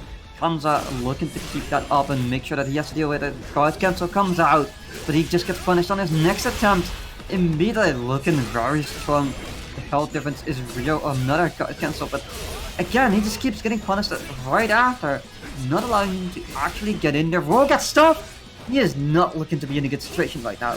Ooh, and again the roll, the nervous rolls coming in from Guessing Game, falls into Kanza's 2B, and it is set point once again for Kanza. Could be maybe a matchup of familiarity because Vanguards are quite rare. I have to feel, but very good roll on the 4S this time, and the damage is going to be unloaded. Goes for the overhead, good block from Kanza, the patience as well. Guard Cancel waves a little bit too high on that button, unfortunately, and just like that, Kanza got opened up, but ooh, the snipe in the air. Kanza gets into Awakening, but nothing that they can do as Guessing Game gets the correct guesses and takes us to final game, final round, all of this for top 8. Definitely, and this is looking to be one of the moments where Kanza will have to find the right time to actually stop Guessing Game from moving in, because just like that roll previously allowed him to get in, blocks the Guard Cancel, will be able to get some pressure going on the combo here, looking to take out that health. Of course, MS coming in to do just that. A little bit of grace once more created, and he will be put in Awakening state. But can Kanza actually get something going on time right now? It is not looking like that's the case, and he will indeed fall. What a block once again from Guessing Game there. Guessing, as a matter of fact, the Guard Cancel there. Guard Cancel is a sad move for Vanguard because it's somehow it hits so far up that it's very, very unreliable. We saw it 3 times in a row. I think Kanza unfortunately whiffed that Guard Cancel more than they actually landed it. And yeah, it's a sad one, but it is what it is. Yes, very good stuff nonetheless from Guessing Game. It's very unfortunate because there's like classes that will just straight up not even, like, I don't even think Enchantress has to crouch to dodge it, which is just crazy. Like, most characters can also just crouch to make it whiff entirely, and like, it's rough when that's like your guide cancel is just not that strong. Your DP, of course, as well, and it's like, it makes it hard to deal with for yourself when you're like having an option that you really need to be able to use be fairly easy to deal with if they know when to expect it. Yeah, it's like, I feel Vanguard is a solid character, but having a DP and a guard cancel, which are quite a lot specific situation dependent, is unfortunate. Especially when you have a character like Striker who does the whole guard break thing just as good, if not better, right now, which, when that's supposed to be Vanguard's thing, you know, it's like a little rough, and why would you then play Vanguard if you could play Striker? But of course, right now, that is not the match we're looking at. Swift Master Crusader, and right now Fabi, of course, not looking too hot. Mirri here, having done about half his health already, and is looking to get the rest going. Actually looking like there's no moving here. Oh my god, guesses right and opens Fabri up like they were a can of tuna. Goes in with the big tornado. Don't know if this actually will kill. No, gets the recovery, the throw tech as well. But just like that, Mirri with such a dominating round number 1. No gameplay absolutely for Fabri, who needs to believe a little bit more. Yeah, I believe he certainly does, because it is not looking like he has enough fade to make this work as is currently. The roll is up, but it doesn't matter. Of course, Swift Master is just too swift for your rolls and will just not give a single damn. Gets the pressure going. You have to be careful here. So many tornadoes, and of course the spear comes out, but it doesn't stop him. It doesn't stop Mirri from keeping at it and making sure that you have to be blocking. And the guard meter is not looking too good. Guard cancel comes out just in time to save himself, but it just puts him back at the place where he does not want to be. Just in time to get blown up. That sonic boom, the massive full screen range of that is absolutely insane. And Mirri takes a very strong game number 1 here, and Fabri looking a little bit like a fish out of water, I hate to say. Has to get some good after but oh my god, that was sick from Mirri here, waiting for Fabri to do the wall, and then just breaking in offense and getting a very good combo out of it. A very good combo indeed. Very efficient with his mana, making sure that he has enough at all times right now, able to use it for whatever he wants, as well as the fact that this wall is not really going to stop him. Another projectile stopping here, coming in. Pressure is a little bit on. Of course, another spear will just whiff completely. Fabri really needs to find a way to actually consistently get some damage going. And right now, will be stuck in a lot of damage, a lot of pain. The Air Master, of course, here, Swift Master, just... I mean, he is straight up the airbender that you do not want to fight. Considering how strong they are, absolutely not. Okay, there's the guard cancel coming in. Last chance at life, perhaps, for Fabri. But Mirri respecting the Holy Nova opens up the opponent. Good bait on the DP and the punish as well. And Mirri moves on to set point. Set point indeed, and I mean, looking very strong right now. Just the combos are really getting forward out. All of the damage is there already, immediately taking it away with the MS as well, making sure that his right light is immediately turned into actual damage. Fabri really needs to find a way to in, and I'm not sure what he has to do to really make it work right now. Like, what do you think, Rexu? This could be a start, actually grabbing the roll there, or setting up the disco ball here. He thinks I'm a good keep out, but unfortunately the keep out is not very effective where you're the one with the life deficit, and mirri definitely knows it, although they still go in. Look at the white life increasing, that guard meter is slowly draining, and this Swift Master will definitely break it, and just like that, this could be it. mirri unleashing all of the wind that they were keeping in store. There's the Sonic Boom as well, gets the pickup. This could probably be a Giant Tornado at any time soon. Another Sonic Boom, Giant Tornado, but the recovery, the throw waves does not get the punish. Very much still in this is Fabri, who gets Does not Sonic matter. Boom. Parried is at full screen. Bet you didn't expect that because it is such a big attack. Holy crap, man, that snipes from full screen, actual sniper shot. It really is. It's the fun thing about that is that that move is just as big as it is here, as it is in DFO. It is actually just huge. Damn. That is huge indeed, just like the win that mirri took, placing them in winners finals here. So they'll be facing off against the winner of our next set, which will be Acnologia up against guessing game here. So it's going to be Striker up against the Grappler here. So this is a close quarter matchup where I feel that since it's quite close quarters, I have to give the advantage to the Grappler in this one. What do you think, Silent? I actually will give the advantage to Striker. Oh. Simply because the fact that Striker, of course, the guard break setup is just so strong that you have so much, you have a little bit more movement as Striker, and being able to just, once they block once, just absolutely demolish their guard meter and just kill them is going to be a lot stronger. Where for Grappler, you kind of have to win several times. You have to, because you can do some block strengths into damage, but it's not the same where if you make them block once, they're in danger. Whereas with Striker, they block once. They need to find the right timing to get out. If they guard cancel and they don't have enough meter and they lose the next interaction, that is just a free guard break setup. And at that point, where is the difference? Where, of course, Grappler needs to do more to actually get the damage going to keep it up as well, because you need to win several interactions. Meanwhile, Striker only has to win one or two.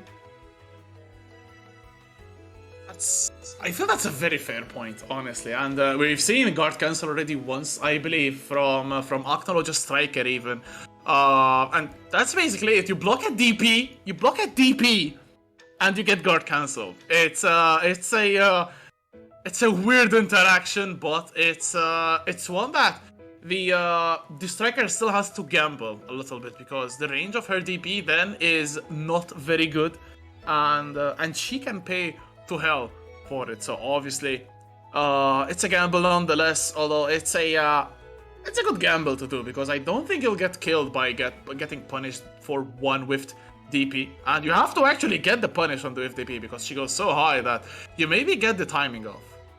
Maybe indeed, but again, it's one of those things where Striker is just very strong overall, and it doesn't surprise me because the mechanic that she has right now, where she is the only character that can rebeat and stuff, and like actual cancels a lot of things, is her actual skill in the game as well. But it works a little different in the regard that she can cancel literally anything. She can cancel any skill into any skill, basically. So whereas right now, if you cancel a MS into another, you can only cancel it into another MS. Well, in regular DFO, you can cancel it into literally any skill. So you could literally do combos between all of your like third-year skills that you have and just make a combo that is like way too long.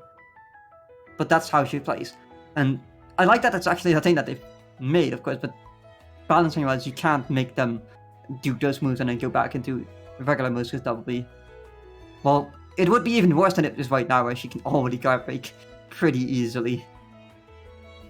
What we want to guard break though is the match arena, which is still sitting at 16 guard points, and let's just claim it, drop it to 0, and give some good contribution to the prize pool, currently sitting at $23.87, and with 15 codes left, I think we can get this almost $4 more. So this could be 28 approximately. So still a good bump from what is standing right now. We see 170 people and more in the chat, so please take a moment out of your time to claim the Matcherino code. It does not take long at all. I have one speedrun claiming a code and it only took me 5 seconds. Can you do it faster?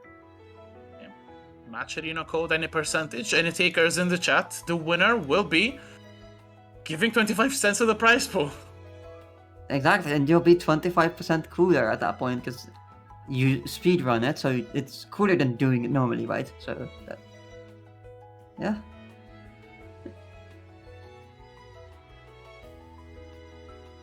That's it though, like, I'm still so excited for the fact, like, the DLC for this game that can come, there are so many options. There's so many cool maps that could come out, and so many cool characters that it's just gonna be great. I do want them to bring in my main for obvious reasons, but, you know.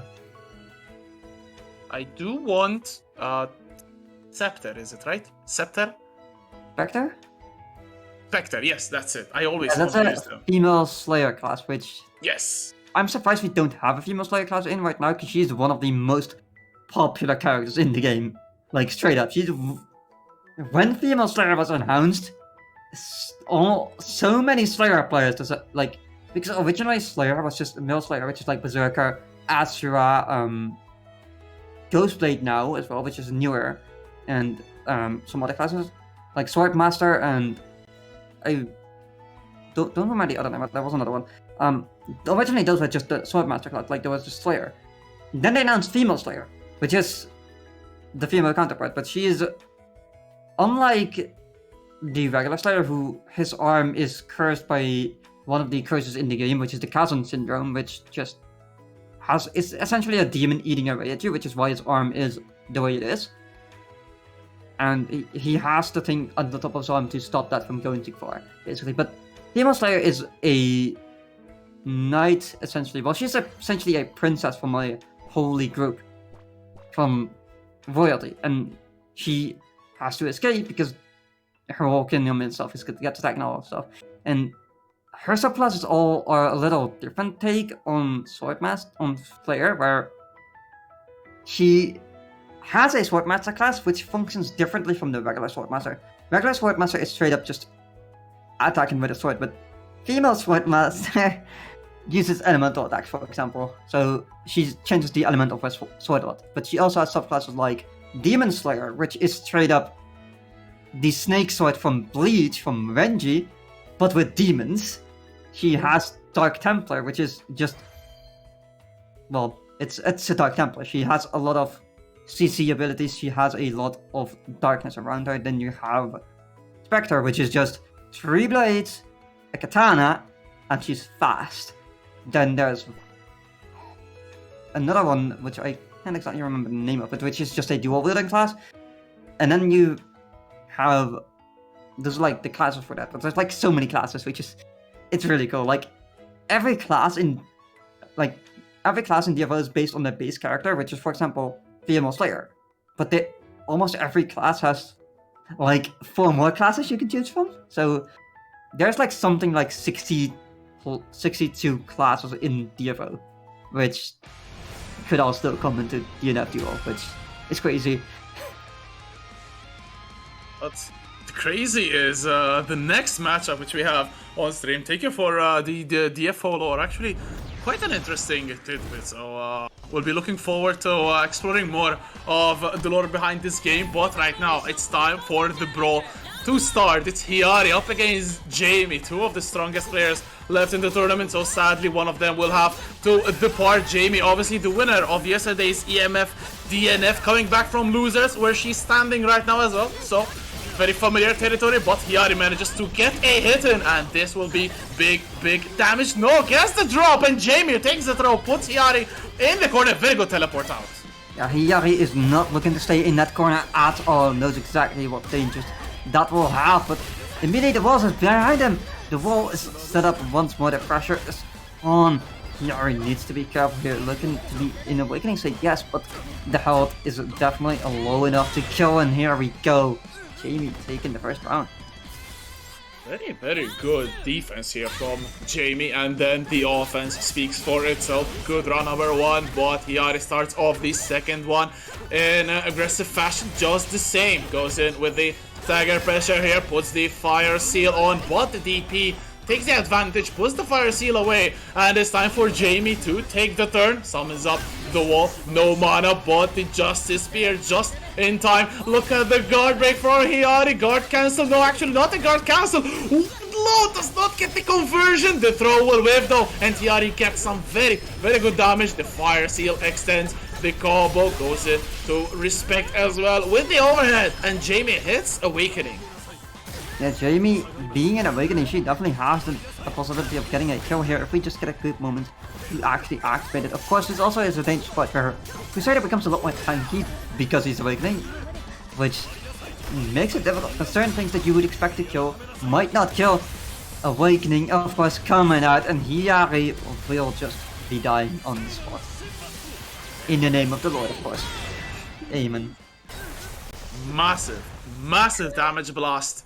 And Jamie takes game number one. Massive donation as well for Mr. Miyanki. $15 into the prize pool. Thank you so much. You've seen your generosity even on multiple occasions. So for this one tonight as well, massive thanks. Massive game, massive round number two here, or massive game two, excuse me, as the wall coming in from Jamie. Justice Spear, good blocks from Hiari, beautiful anti-air as well, and the combo keeps on going. The fire seal is popped. Oh my god, again though, the back throw in the corner has done so much work for Jamie. Exactly, wall is up as well as Justice Spear coming out. The DP comes out, will be able to convert into a bit of damage here. Combo coming out, fire seal applied. Jamie gets thrown as well. We'll need to deal with that, but another back throw. Jamie is so ready with those throws, and he's just on point. Okay, oh, gets the first DP, and it actually gets it to hit. The tornado goes only up until mid-screen. Oh no, he already gets caught by the huge hammer swing. The wall, is this actually going to kill OTG upward into Awakening? Oh my goodness, Jamie with a massive, massive combo. Is this actually going to kill?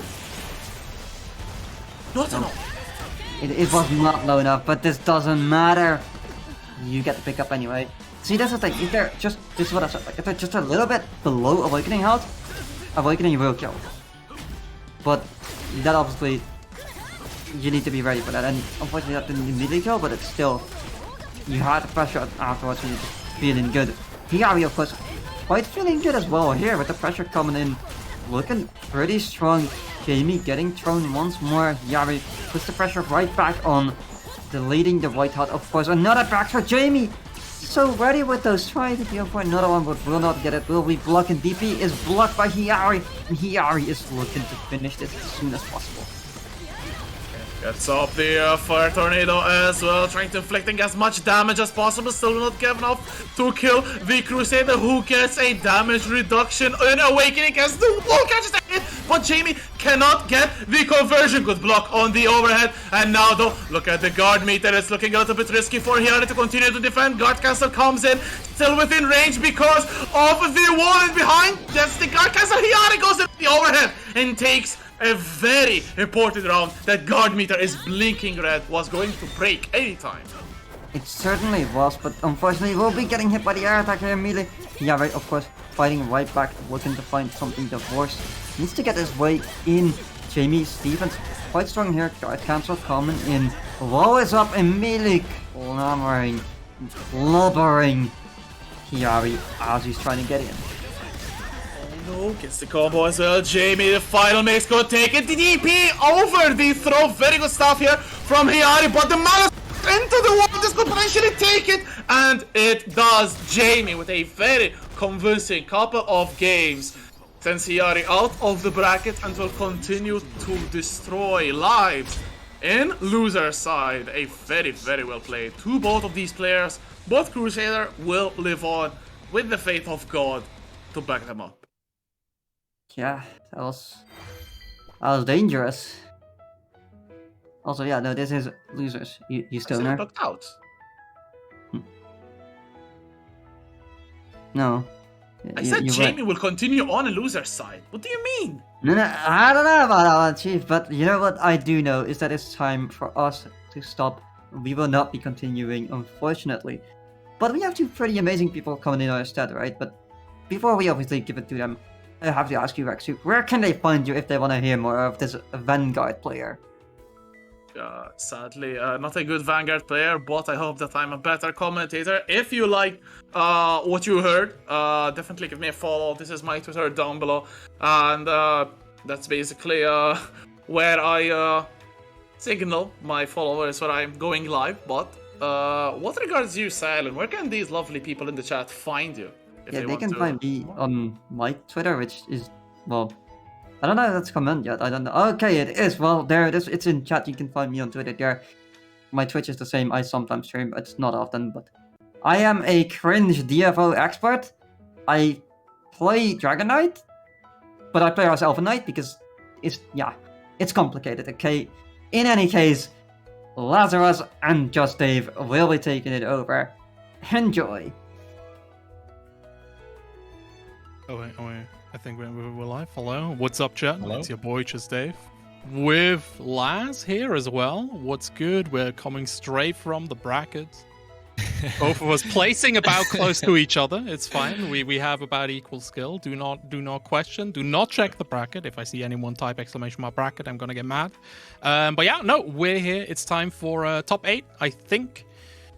And yeah, this is a nice top 8, dude. Yeah, I mean, this is the rawest form of the commentator pipeline you'll ever see. We're literally just playing in the tournament, get washed by a couple Swift Masters, and then here we are on the commentating, seats. Because that's what we do better, all right? You players out there, you keep going, keep grinding. We'll do the commentating. I feel a lot more comfortable here. There's no Swift Masters can hurt me. No worries. But yeah, no, this game has been incredibly fun. I'm really looking forward to it, and commentating it has been so cool, dude. Like, my lord. Yeah, Mr. E. It wasn't just Swiftmaster. True, Crusader. Every character in this game is terrifying in their own way, right? That's one of the things that makes it so fun, is that they've all got their own, it's very obvious as well. When you're playing the characters, you know what's strong, what's the weakness. Very obviously, because of how I felt this game just inflates certain things, obviously the hitboxes are huge, we know that, right? But even just other things as well. Yeah, absolutely. Also, shout out to Laz for actually keeping up to the to the dress code. Thanks. I'm happy you received my email. Yeah, I mean, look, I'm in the UK at the moment, and it is warm. My office as well. I can't have the window open while I'm commentating because it's very loud outside. So I might just slowly be melting in my chair. If by the end of the stream you see me as like a little puddle, don't worry, I'll still do my best to commentate from down there. I literally have the same issue. I'm in a closed room that has very decent audio. It's all packed in, but goddamn, is it hot outside? It's 28 degrees, I think. Inside here it feels like a billion, so we're both suffering, so you have to deal with a tank top Dave and Lazarus. But for now, Lazarus, it's time to watch a matchup that we have not seen. I saw these guys in the matchmaking chat saying that let's run the Vanguard mirror, because I know Deviance is like a Vanguard main, swapped over, chose a better character and character select. All the respect to him for doing that. And they're running the mirror of this because obviously we saw Kanza on the Vanguard earlier. And this is the character. I mean, look, when it's the same character, it doesn't matter about how good or strong they are, because you gotta fight yourself. The thing with Vanguard is, right, he works. I think he's functional. It's just there's a few pieces that don't really fit together, especially in comparison to other characters. But if you look at him in isolation, I think it's quite nice. He has the long stagger block strings. Oh my lord, Kanza low profiling Deviance's poke here. Deviance waking up with the buttons. But yeah, no, in general, I think this character works. It just doesn't work well. Yeah, I mean, like I say, in the mirror, it's actually kind of funny because one thing the Vanguard really excels at is holding that space, and Deviance just going to take that first round just like that. It was a nice momentum. But yeah, they hold this really strong space. There's certain tipper range on the spear, right, where it's super dangerous. It's where they want to hold the space. Wow, it's sick anti of the DP as well. But when you're against another Vanguard, you're at the same range. They both characters want to be in, so it's a little bit of a funny one, I think. And yeah, like you say, Vanguard definitely have some strong things about just whiffing things at neutral. But on one thing you gotta say is the Vanguard's 2B, that is a button that I have the whiff like range on it as well. It's really so you can do some really cool punishes with that, and it combos into huge punishes. All right, now it's exactly. Bait an anti-air there with the dive. That's another thing the Vanguard's got quite unique to him. Like dive kick's very good. You can do it with the cluster. It tries to roll through the pressure. That is another weakness of Vanguard, but because you can like delay your buttons in such a way, you can like cool out rolls like that. Oh yeah, absolutely. In general, I feel that Vanguard has a lot of mind games in there. Like, the character just needs to be a little bit better, and he could be as oppressive as the rest of the cast. Kanza, though, taking the first L in this set.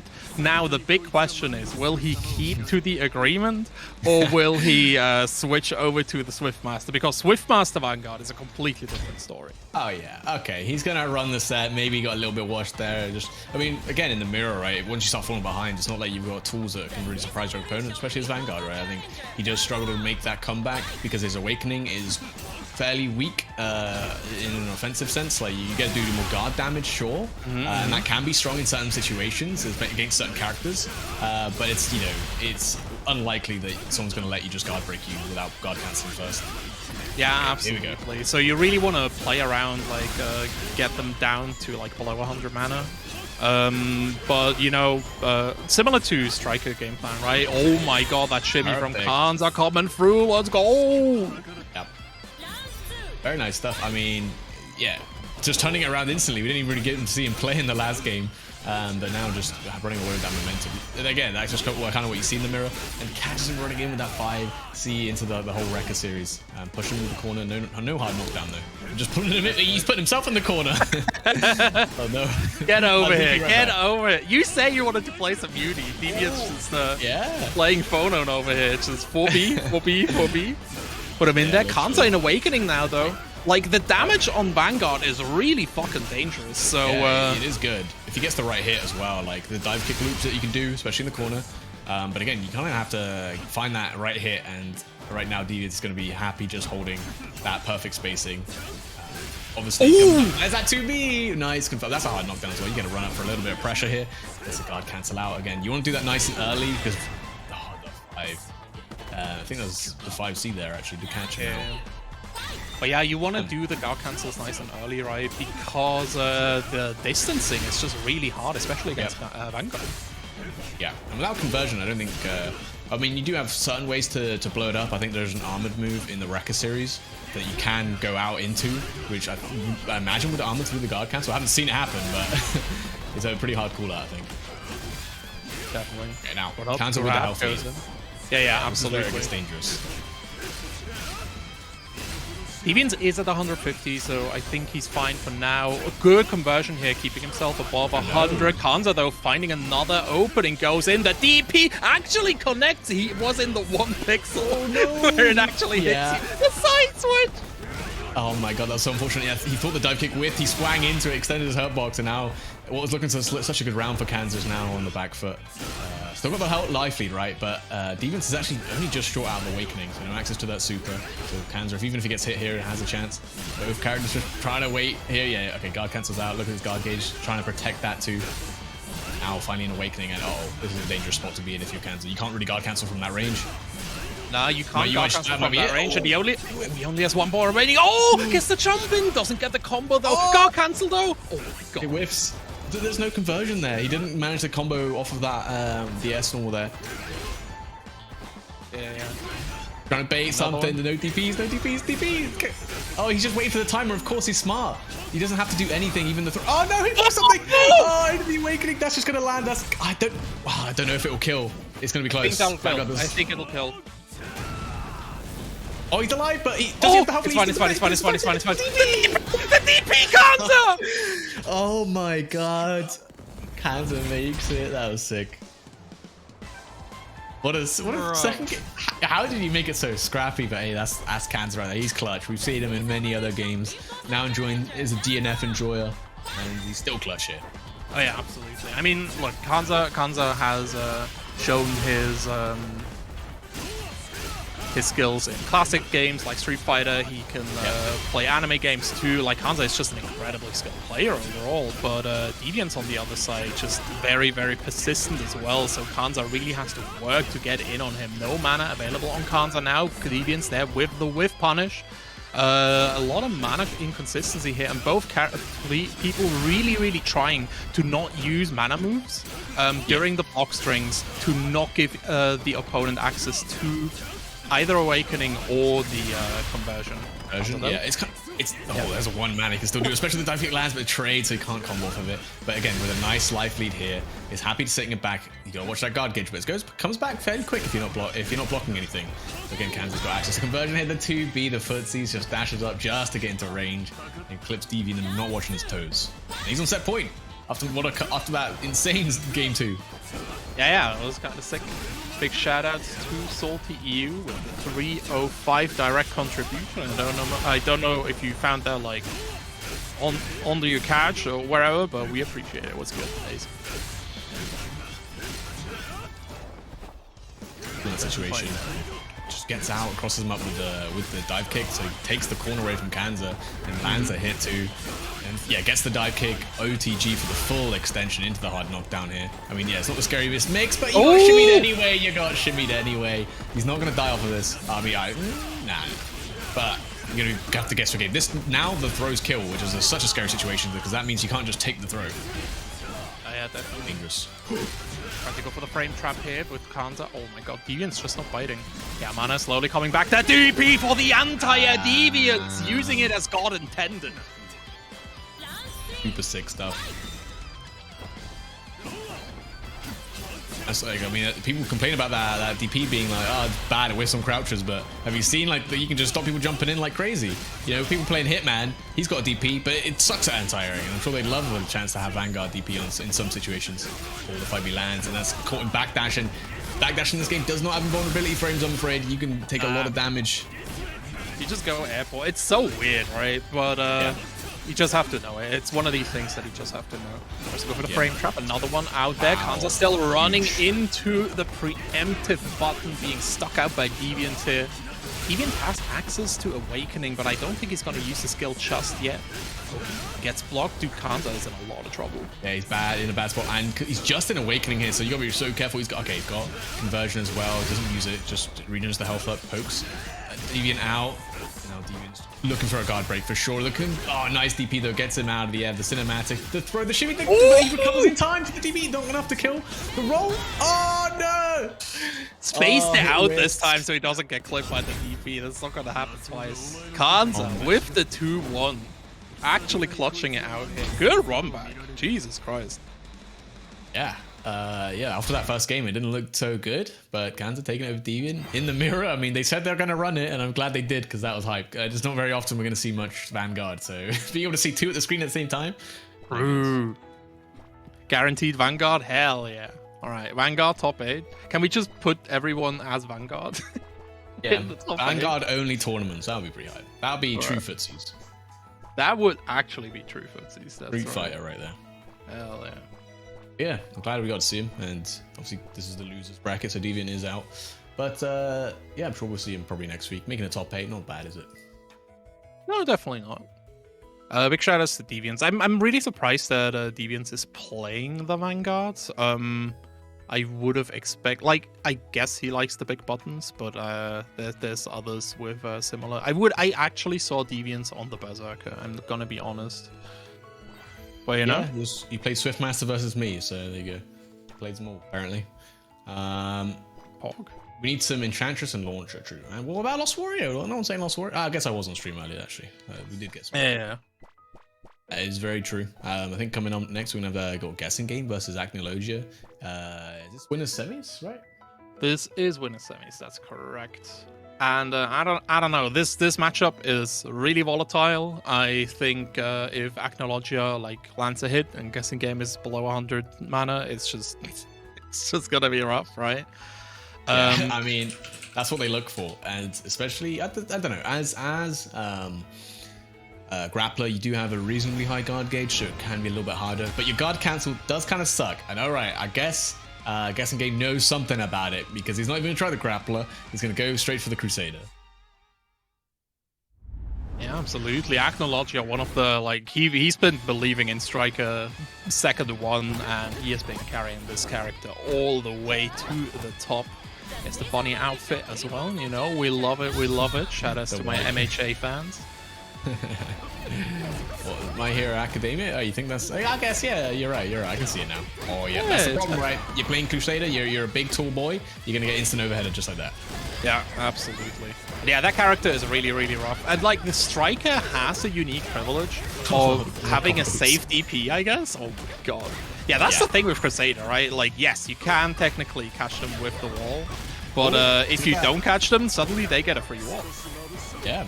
They turn it around on you. Like, I feel like the corner isn't as important as it is in other games, at least for combos. Most of the times you're not getting that much more damage from a corner combo, but especially for pressure it's huge. Especially throws become so much more dangerous. So that's the big thing, right? If you throw a Crusader into his own wall, you now got a genuine mix-up. But the 2B, yeah, I think there's really nicely spaced as well. From that range, it's really hard to contest. And oh, not an Awakening. I was looking at the wrong character. Game has a chance to live here, and now with Guessing Game and Awakening, you gotta be so careful, right? If you get hit opened up here into the Awakening Super, you'll get blown up. Yeah, 100%. Oh, nice. Oh, the one-armed move. Yeah, that's rough. Gets in. That was huge. Yeah, great call out on the wall, resetting the pressure, right? Obviously, that wall is like plus, so a lot of Crusaders will get in, and there's a dive kick, rebeat it into the overheads. There's the DP you mentioned, right? She's got this like safe DP because she can cancel it into her other special moves. Yeah, definitely. Oh, yeah, it's just nice, right? Okay, gets through, uses the conversion to go into a full combo. Guessing Game now in the corner here. All right. He's blocking. All right. Damn, he is at 100. Oh my God! And did you see that bait? Yeah, the whip punch from that 2A. 2A is a very great move for Crusaders. Plus, it goes quite far, but just outspacing Acnologia and then whip punishing with the 2B for a huge amount of damage. Backdashes the throw, and then again, yeah, oh, damn it. But yeah, backdashing the throw, and it's probably, you're not probably that much of an advantage, but Striker is one of these few characters that has such a fast button, like 5A is I think 5 frames, right? So damn, it's really hard to contest her in those situations. Really privileged. One of the few times where a backdash will work, right? It's not invulnerable, but because, like you mentioned, Dave, it is airborne, frame 1. You're immune to throws, so. Yeah, and also like you can basically buy a little bit of time with the backdash. Most of the time, if they like poke with a 2A or something, you are airborne. Like you'll probably get hit, right? But you'll most likely just kind of fizzle out. So you can create a little bit of time to get up to that 100 mana. But for now, Acnologia got him straight in the corner. Oh my God, the quadruple overhead opens him up here. Yeah, and blocks the DP, huge punish with that 5S right now. And he's going for the 1-inch punch, the double 1-inch punch, the 2-inch punch if you add him up.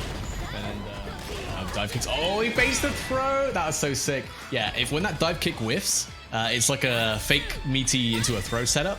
And Acnologia banked on Guessing Game knowing that, so immediately went to shimmy with another dive kick. That was super sick.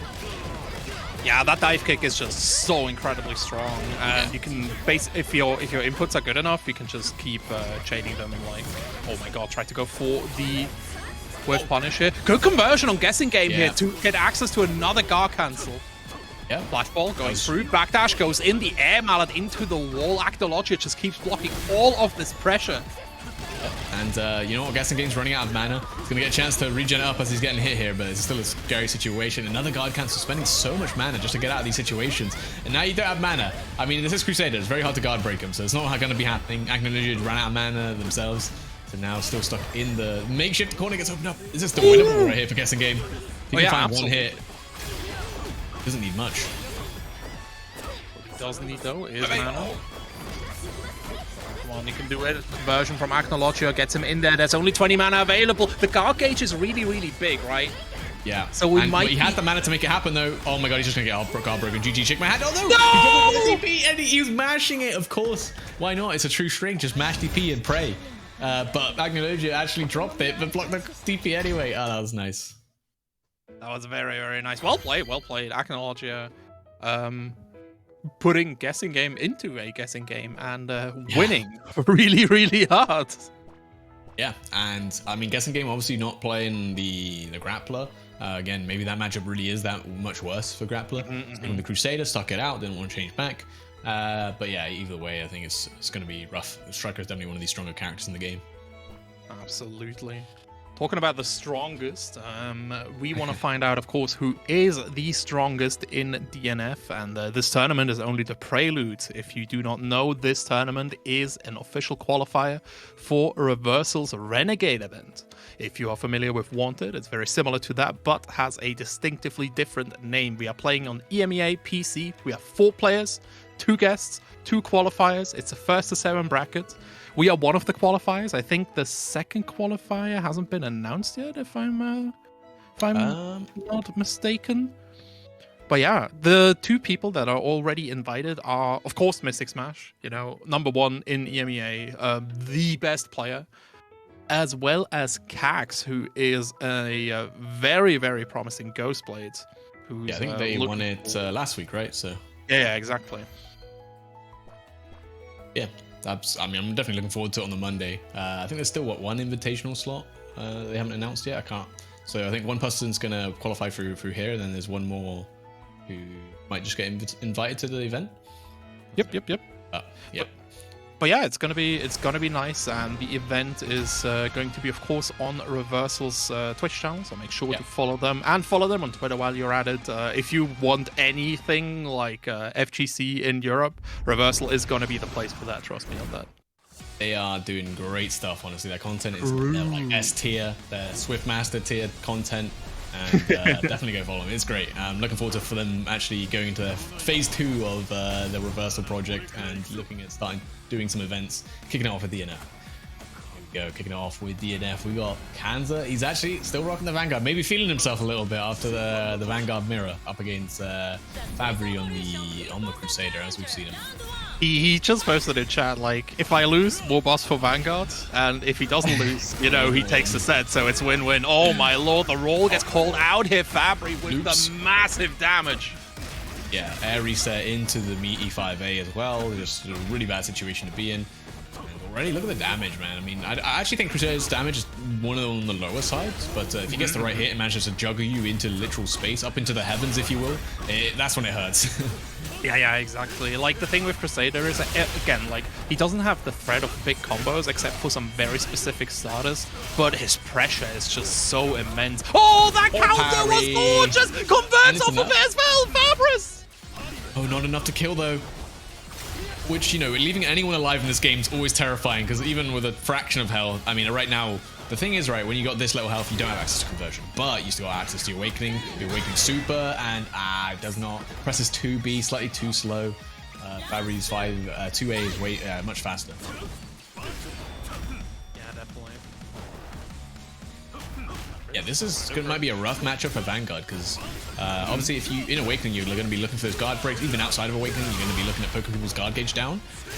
But Crusader's got the highest guard gauge in the game, so immediately you're going to have to do more work. The thing is as well, right, like, Crusader keeps himself safe by putting himself at a distance and at the end of his block strings. But as you can see, Fabris does not care about that. He can just wall, start his turn. He can even mallet you if you can like stop the block strings early. Very nice call out here on the SS. Mallet goes through, the wall keeps him locked down. Another one, there it is, gets the launch into the charge. Dude, these 2B are fucking trying to shimmy that 2A, but Kanza just actually kept jumping or backdashing and flipping out, and it was really nice. Really well played like that. Like, again, backdashing, super dangerous thing to do, but if you know what you're backdashing and you call it out, then it's actually really smart.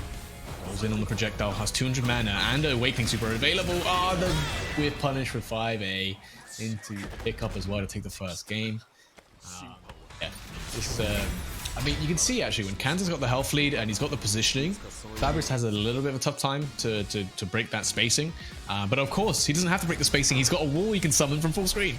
Kanza just in chat. Cannot backdash cheesy.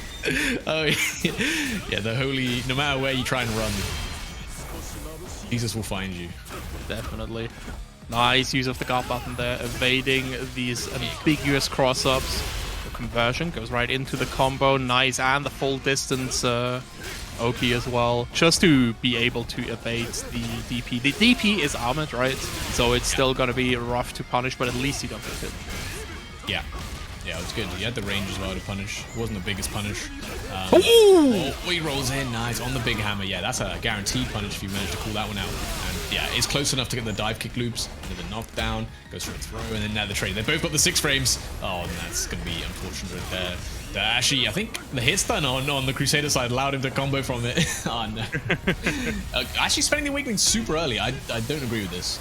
I don't think that's a smart idea, right? Because that 10% is going to be very, very important. Like, you can die off of most of the exchanges now, even at mid-screen. So Fabris really believing in his superiority. Install is out, goes up for the throw. One more exchange is going to do it for Kanza. Kanza just staying patient, though. That enhanced hammer could have been whiff punished there from that range, maybe, right? It's kind of, I mean, Kanza just wants to play the timer a little bit. He just needs to find one hit. His last gate's gonna get broken though, and yeah, he knew that too. He had to backdash, and Fabris knew that too, so he just did the big hammer to cover all the options. And I think that's just Kanza getting punished a little bit, holding down back for a little bit too long. He's catching a backdash of his own with that 5B. Yeah, that was really nice. Fabris back in the corner here. Oh, that neutral jump was filthy. Wall calling out Kanza, gets the back throw, and now you're in the natural wall, you know? Oh yeah, the real corner. There's no getting out of this one. There's no limited time on this one. This ain't Strive. Currently, oh, a big trade. This is that point I just realized from Fabris. And he's in such a good spot with a life lead, and we see it finally a DP. The guard cancel just shove him back in the corner. No way, no way! Oh, yeah. Punished by the 5Z, and that's just going to be the set. Kanza out in losers. Top 5 though, right? Or like 5th, I think. Absolutely, but you know, he kept it clean with the Vanguard. For some reason, just didn't switch to the Swiftmaster. So you know, Kanza moving on, not moving on. Fabris moving. It's just investment, right? It's like, I don't know if you know anything about investing, Dave, but you know, you put your stocks in to a character in the hopes that in the future they just randomly get buffed into being a top tier, and then all that hard work just pays off, right? All the Swiftmasters, he doesn't want to spend more time on that because he knows where that Swiftmaster's going in the future. And well, probably even better, let's be honest, because its arc system works. But, or actually it's not, it's 18, isn't it? So they might change things, I don't know. I'm looking forward to if we'll get any future support, a DLC for sure. It's going to be sick. And any matches that come along with that would be really cool as well. So keep the game sort of, you know, refreshing. Yeah, definitely. Talking about support, chat. Listen, let's have a little talk here. I see a lot of viewers, and I still see 8 codes being unclaimed. Wait, 7 codes? I need to claim my own. Sorry about that. But yeah, there are still some codes remaining to claim. The free money going the way. And look, I understand you don't want to give money to a filthy Swiftmaster main, but there's none in the bracket. They're all dead. What's your problem now? All the excuses you have is that you hate every single one of these players personally, and I don't think that's the case. I don't think so. You can get over it, chat. I did too. It's DNF, and you hate your opponent no matter who they're playing. But let's be honest, it's a little adding a little bit to the prize pool, claiming those codes. It's not too much to ask. Definitely. Here we go, guessing game on the Grappler versus you know, Crusader, and this is one of those matchups where people were like, yeah, Crusader sucks in this matchup because he's got an armored DP, you can just grab it, right? And who's good best at grabbing? It's gonna be Grappler.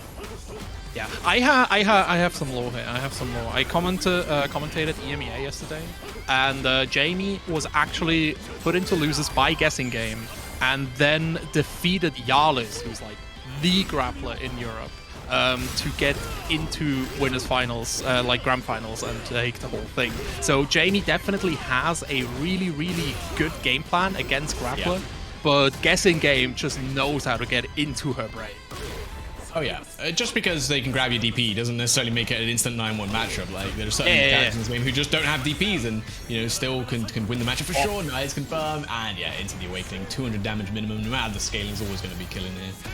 And you can see all that hard work that Guessing Game did to get in, all that corner pressure. He slipped up once and then had to reset back to neutral, which, you know, is a little bit harder to navigate, especially with Crusaders. Got all the big buttons, big projectiles, like Arrow, Javelin especially. Oh yeah, absolutely.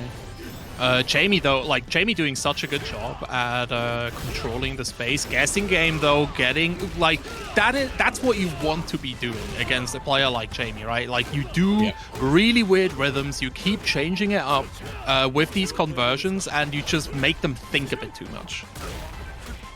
Yeah, exactly. And Jamie, you can see already respecting guessing game a lot. Just a couple times the big whiffs on the 5S there, but I think it's the 4M.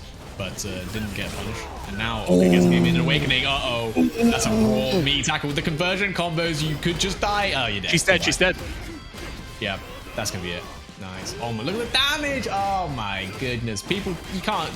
I won't take any of these grappler players telling me this guy ain't good. Oh my goodness. This is against the highest health character in the game. He died from 60%. It's a good character. It's a good character. And you know the EX tackle he did, right? Probably plus from that range, and he had conversion to make it even more plus. If it's red tackle, it's plus anyways. Like red tackle is always plus. Not always. If it point blank, I think it's pretty nice. I think it's still safe. Either way, it's good. It's good. It's talking about good. Look at that damage coming in. The overhead gets blocked here. Jamie stuck in the corner. The DP gives her access back to neutral, and now Guessing Game needs to work in here. But Guessing Game, don't know if by purpose or by happenstance, but able to avoid putting Jamie into Awakening. And this is the big thing, right? Oh my lord, he just armors through that. Yeah, it's over. Goodbye. Oh yeah. He's got a lot of armor. He's got a lot of armor moves. You know, you beat them with your lows. And I'm struggling to think. I don't think Crusader has access to many lows. But like 2B is like the only one. But it makes it especially hard, right? Because you got nothing to break that armor. He can just, if he's within range, you know he's going to be charging it up. Yeah, absolutely. Oh my god. He tries to bait. Yeah. Trying to bait something there. And nice. Actually gets the full confirm. This is where the damage does get high though. If he manages to juggle you from outer space and get the install going, it does put them, the Crusader, into heavy exhaustion though. Like, he's still not regenerating mana. Look at this shit. Yeah, my god. Yeah, he was at least at like -90 to -110. That was really rough. Conversion keeps Guessing Game safe here. He can still do this. Like this. This is like Potemkin, right? If you're a Strife player, he is never behind. All he needs is 2 good openings, and then you have to toss the coin. He still has a 50% chance to win this game. Don't get it twisted. He needs 1 good opening, and he's got it, right? He's got the combos. Damage is still not, but if he finds 1 big opening here, the DP though, yeah, that's the nice part about having a DP is Guessing Game really has to be guessing right, otherwise, especially when they're gonna kill you, can just send it like that. Oh, tries to armor through some of Jamie's buttons, but doesn't quite get in there. The air throw, though, goes through. You convert off these as well. Gonna be looking out. Yeah, okay, trying to like keep it tight so he doesn't get DP'd, but he got punished from that range already by the 5A. Now seeing the corner in the fake war corner, in the real corner even. The parry, not in the... wow, just sends it. I like it. You gotta respect, show that options on the table, even if it's weak. I like that back jump from Jamie there, just to evade. A lot of Guessing Game's buttons are pretty stubby. Oh, he armored through the DP! That's so my filthy! God. It's over, she's dead. Nah, she can't. I mean, Guessing Game can't convert and drops. He thought he had the egg juggle there, but nah, drops it. Jamie's ready in the scramble, but damn, that was almost Guessing Game taking it in one interaction where he armored through the DP like 3 times. There was like an armor, Jamie armored through his tackle, his tackle armored through the hit. He then conversion to punish. Oh, that's sick. Really nice. I like that a lot. God, look at these max range kicks. All right, skip in neutral with the Magnum Salt. It's another loop going. Yeah. Plus frames, more plus frames coming through. He isn't charging them fully, right? So he's only going for +2. So Jamie could weave DP in there, and Guessing Game couldn't do too much. What about DP? Coming through. Wall breaking, throw coming. Oh, that's the mix-up right there with the conversion. When he's got conversion and you see him tackle, you think you can whiff punish. Don't even try it. Don't think twice. They're going to conversion the tackle and punish you with that big JS.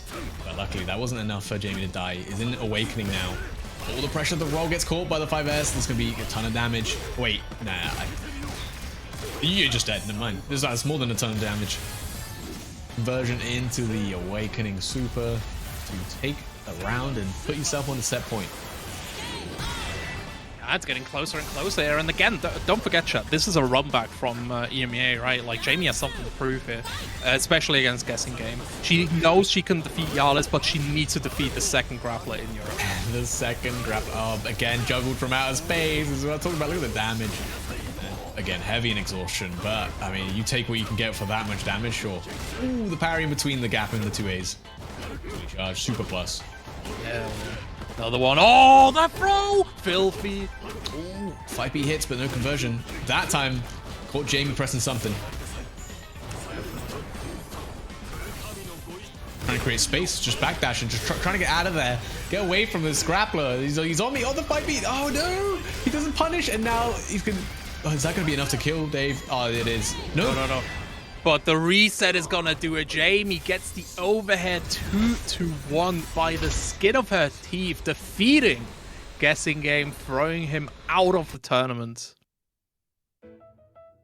Where he belongs to Jamie.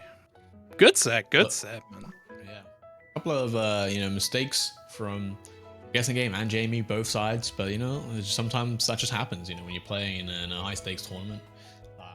It's pretty high stakes, not gonna lie. Look at the prize pool right now, $44.97, basically 45. And still, I think, some match arena codes to claim, 5 more. You can definitely get the rest of them in there. Definitely. Yo, Mystic Smash, I saw you just arrive. Claim a match arena code. Do it right now. Don't forget. I'll put it in the chat for you, just to make it easy. Yeah. Don't worry about it. Also, shout outs to Mystic Smash, #1 man. Hey, yeah, nah, we do. Love you too, Mystic. Oh yeah, I am. Trust me. That's why I'm in this tank top. I was playing the tournament as well, just sweating against all these Swift Masters. I can't even have my window open. Oh my god. That's alright. We move. We got and the excitement levels in this game like raises my blood pressure just watching them. I'm not gonna live. All right. Anyway, coming in here, we got Mirri versus Acnologia winners finals. Damn. Starting off with that 2B. I think he managed to low profile jump in there. Oh my god. Okay, Guard Cancel coming through here. Acnologia. Okay, there we go. He got him blocking, right? It's time. Yep. Mirri coming out here. Oh! Super Mario Kart! I mean, you can't, man. You can't contest it. You got to hold that pressure out. I don't really know if Striker has many options against that. I'm trying to think. Possibly, obviously, you can do always DP. Ooh. But oh, nice. Keeps the DP pressure going. I think he's trying to pay a guard cancel there. And now pressure. I mean, Swiftmaster does have fast buttons, so you can't really contest. Again, the Mario Kart green shells are on. It's a lot of damage. If you dash, they don't actually interact. They should. Homing. Oh, that killed! That was the last hit of the tornadoes did it. That was as optimal as you can get. Absolutely. Yeah. Mirri has this character figured out, right? Oh my god, the roll gets hit by the double tornado. Acnologia gets pulled back in. We got a little Bombolino going here. The pickup as well with the song. Yeah, set up for the Oki too. God, this character is so strong. Mario Kart coming through. Dude, Acnologia keeping himself safe. I like that. Yeah, using the rebeats, the 2Bs as well, because it low profiles the hitbox, I suppose. That, Striker 2B is really good at. I asked, does Striker have any options against that? That's a pretty good option. Obviously, if Mirri gets a good read, does a roll and punishes, that's kind of what you're looking for. But, roll's a fairly committal option. Okay, never mind. Fine to just manage to turn the situation around in the corner. And yeah, this is Swift Master damage. We don't mess around here. How many? One more? Oh no. Right, so the dive kick! Alright, don't worry about it. Conversion comes through here. Acnologia. Now he needs to show us the guard break. Oh my god, guard cancel is out there. And the 5B to finish it out. That button, man. So strong. Acno going down 0-1. Are we still in first to 2 ace, or is it first to 3 in winners finals? Finals? I think he said in chat it's first to 3, right? Yeah, so we're gonna get a lot of games. Hell.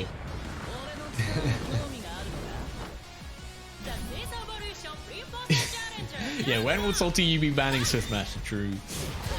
Soon. TM. We won't. The game is like 3 weeks old. Fucking play it. Just stop. Just play it. Just play it. And look at that. Zongnokgle with good stuff. They're sucking them up as well. They're not running up in the Oki. I swear all Swiftmasters got their own little setups for that. definitely. I'm just creating space. I mean, yeah, you got lightly that jumping JA, man. It's like I swear it's like a jump in the surrender air to air, but it also hits on the ground. It's pretty nice. But obviously, light scaling. Not that it matters against Swiftmaster. Still does tons of damage. Scar Cancel coming out here. Acno. Oh my god. The thing is, right, with Striker, she can close the gap very similarly fast to Swiftmaster. Mario Kart. Shells are out. The roll. Oh my god, the side switch blows Acnologia up. Yeah, that was one of those. You gotta be ready for that, right? Because it does cross you up if you're not holding guard. But luckily, that's where the guard button's in there. It's such a dangerous situation. He blocks it. Tries to bait the 5B, couldn't with punish it in the end. Shells are up. Tornado. Scar Cancel. Acno goes in there. Nice conversion, stealing his turn back. Mirri though, mashing out of the corner. Full conversion with the Storm Orb. Even the side switch, man. Yeah. Corner, puts himself in such a good spot here. And again, if you get touched even by any hit, you are gonna die. You can take a couple throws though, but even Swiftmaster's guard damage is pretty good. The dive kick into the Ruby instant overhead of the JA. You gotta be careful about that because you can block the dive kick without standing, but it's the JAs afterwards that oh, that's a big hit. The 5-6 no can continue the combo. Went for the optimal stuff with the 1-inch punch. The guard cancel will come out though from Mirri, and oh my god, the conversion to whiff punish. That was sick. Yeah. Go to conversion from Mirri, nice and easy, optimal stuff. And finally, Acnologia finds around.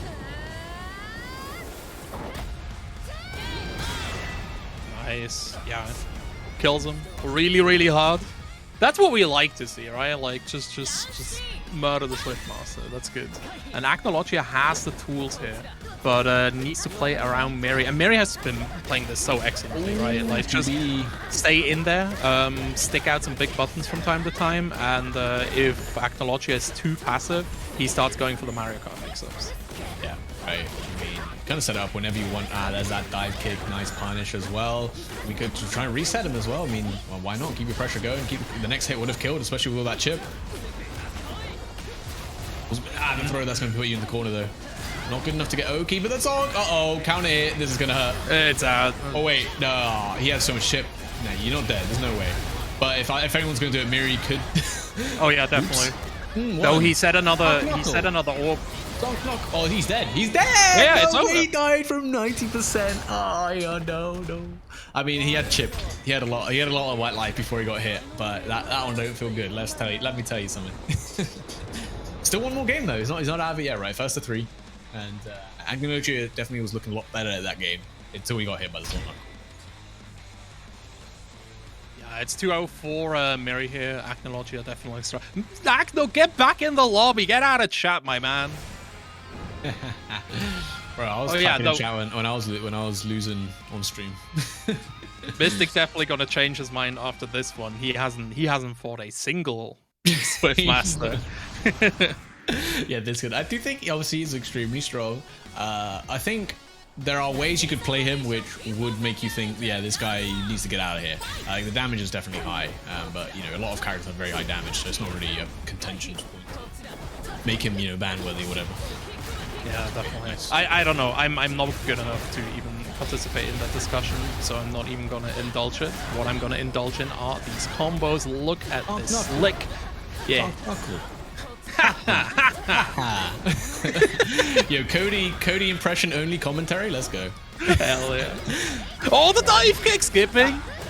The blow. That was a whiff punish. That was huge. Bro, it's like nice quad overheads. One of them is gonna hit, right? Yep. Why not? I mean, I don't like. Do you think that the Swiftmaster player, I mean the Striker players, knows how many overheads they're going for? Zongknuckle, and yeah, had the conversion to make the. Oh, he was too close. It crossed up. Uh-oh. Okay, Acnologia got saved with the chance. Nice. By that, yeah. Just full screen. Why not? You got conversion. That's something I love seeing about this game. A lot of people have very strong movement abilities, and then when you got conversion, be able to cancel that immediately into another option after traveling a huge amount of distance is really strong. Acno though, finding his rhythm slowly but surely. Oh, the throw, nice. Keep that in his brain for now. Mirri, looking for some preemptive buttons, but Acnologia just spacing him out. Dude, that spacing against these the Mario Kart shells are so impressive. Yeah, you just put the Swiftmaster in block stun so he can't use the Mario shells for pressure. It's really smart. Acnologia, like I said, it's almost free to do, right? DP, oh, it gets him out of there. Acnologia wanted to throw to finish it off the reset. Oh, that's Blaster 2, be nice challenge. Acnologia's not out of it yet. Lost that game 2 to a 90% damage combo, not discouraged in the slightest. Oh yeah, absolutely. And again, once you have the rhythm of the Swiftmaster, they still need to adapt. Like, this game has strong enough universal mechanics to get you in. And Striker can get it done. Striker does hella damage. She got the consistent guard break. Like, Acnologia can do this. I believe in it. Yeah, and just like just playing the matchup really well, just beating the green shells, the wind twist, like really well. Typically, once you show that you got an answer to that towards the Swiftmaster, they might struggle a little bit, right? Trying to use the orb to control the neutral as well. Oh! But, you know, there's a big dive. Couldn't confirm from that height though. The DP, just keep the pressure going, but that spends all your mana. It's a bunch of chip. Rekar comes through, blocks the roll. Yeah. This is Acnologia's turn. Gauge. Uh-oh. Yeah, you can't block. Just don't block. Don't block. Oh my god, wait, what? He just didn't block. He got hit, but, you know, it worked. I mean, Mirri wasn't ready for a pickup. Yeah, sometimes it just doesn't work. Mirri coming back through here. There's half of the guard gauge back for Acnologia, even recharging more, but this combo is going to hurt. I don't think it's gonna kill. Wait. Oh, no, okay, wait. Am I lying? I am lying. I don't even care about the combo. Look at the health that he regen. I mean, as he's going to do the combo to finish off Acnologia. Look how much health he's got. He's in Awakening. He had that much chip. He managed to regen all of that during the combo. So that even if Acnologia managed to win neutral there, like all that work would have been for nothing essentially. Now set point for Mirri here. Let's see what he can do here. Kanza's out, and yeah, I like guard cancelling once you've got some white life available to you, so you can win the neutral. You got so much more control of the neutral. Oh, yeah, absolutely. Nice, goes for the Oki, gets a throw. Acnologia puts Mirri into the corner. Oh, the shoulder charge. Guard cancel though coming through from Mirri. Oh, no. And again, so much grey health being recovered. Acno just cannot close the deal. Yeah, this one won't kill. But that's why Mirri tries to end it early. Wow, what a contest with the two-way on the dash up by Acnologia here. And with... oh, no, maybe he doesn't have the mana. He should. That should be more than... Yeah, he regen just enough to finish it off with that 5M. That was close. I mean, Acnologia was really bringing that one back. Yep. Absolutely. But Mirri moving on to grand finals here, representing the Swiftmaster and putting an absolute demon into the losers bracket with Acnologia. Yeah, pointing out what Kanza said. Banning launcher is a community service. Yeah, do all those launcher players a great service, like so they don't have to play that character. True. I think she's cool, but definitely playing the wrong game. I like her a lot. I think she's fun. She was played wrong in the first few weeks, right? Like, you want to play her in set play, not really as a zoner. And I think as a zoner, she's much more fun. And her damage just isn't there, man. Like, oh no, you hit me with 5 AA. Time to do like Spriggan and roll out your nuke setup. GG's. Yeah, I can't actually. In the corner, she's got some pretty cool looking loot. Oh yeah, no. Which is pretty good. But how did you get someone to the corner? That's what you got to ask yourself. Definitely. In this match, though, we're not going to be worried about any corners because there's going to be so many corners. At least 2, I think, up to 3 and 4. It's going to be Faber up against Jamie, and Jamie repping the Crusader. Yeah, the Holy Wars, the mirror, right? This is where, I mean, I said it before, but this is how you decide who's the next Pope. I'm pretty sure, anyway. Oh yeah, absolutely. Crusader versus Crusader. The thing is, though, like in this one, since you get smoked, it's the color of your opponent that actually decides whether you become the Pope or not. It does. One thing I love about this matchup, though, is when they both start putting up walls and they just like close off the stage and they like box each other in. And we're gonna slowly see it, but it is one of my favorite. It's the goofiest mirror matchup I've ever seen. It's very funny. Oh, good tech. Jamie just holding that down back until he's not. Nice parry. Can take the Oki. Nice. Ooh. It's a mallet as well. Combos. Another jungle. Keeps Fabulous out of Awakening, which is really important. Like, one more hit. Okay, never mind. The spear's just coming through. Oh, Fabulous dead. Oh, no. Maybe, yeah, couldn't route into the Awakening there. Yeah. Forced himself into exhaustion. Fabulous not got the life lead, so he's going to have to approach at some point. That's one good way to approach. Watch it. Man, that's the throw. Nice. Just down the disco balls? Yeah, disco. We dancing. We're going through, we're going through. Yeah, he's got the life lead still. You're going to have to approach at some point. Pull him in. Oh, it's over. Tech. No, that could have been the confirm. He got the counter hit 2A, but he wasn't quite ready. No way, no way! Oh, he got opened up. Wow, what a close first round. 8 seconds left on the clock. We love to see it.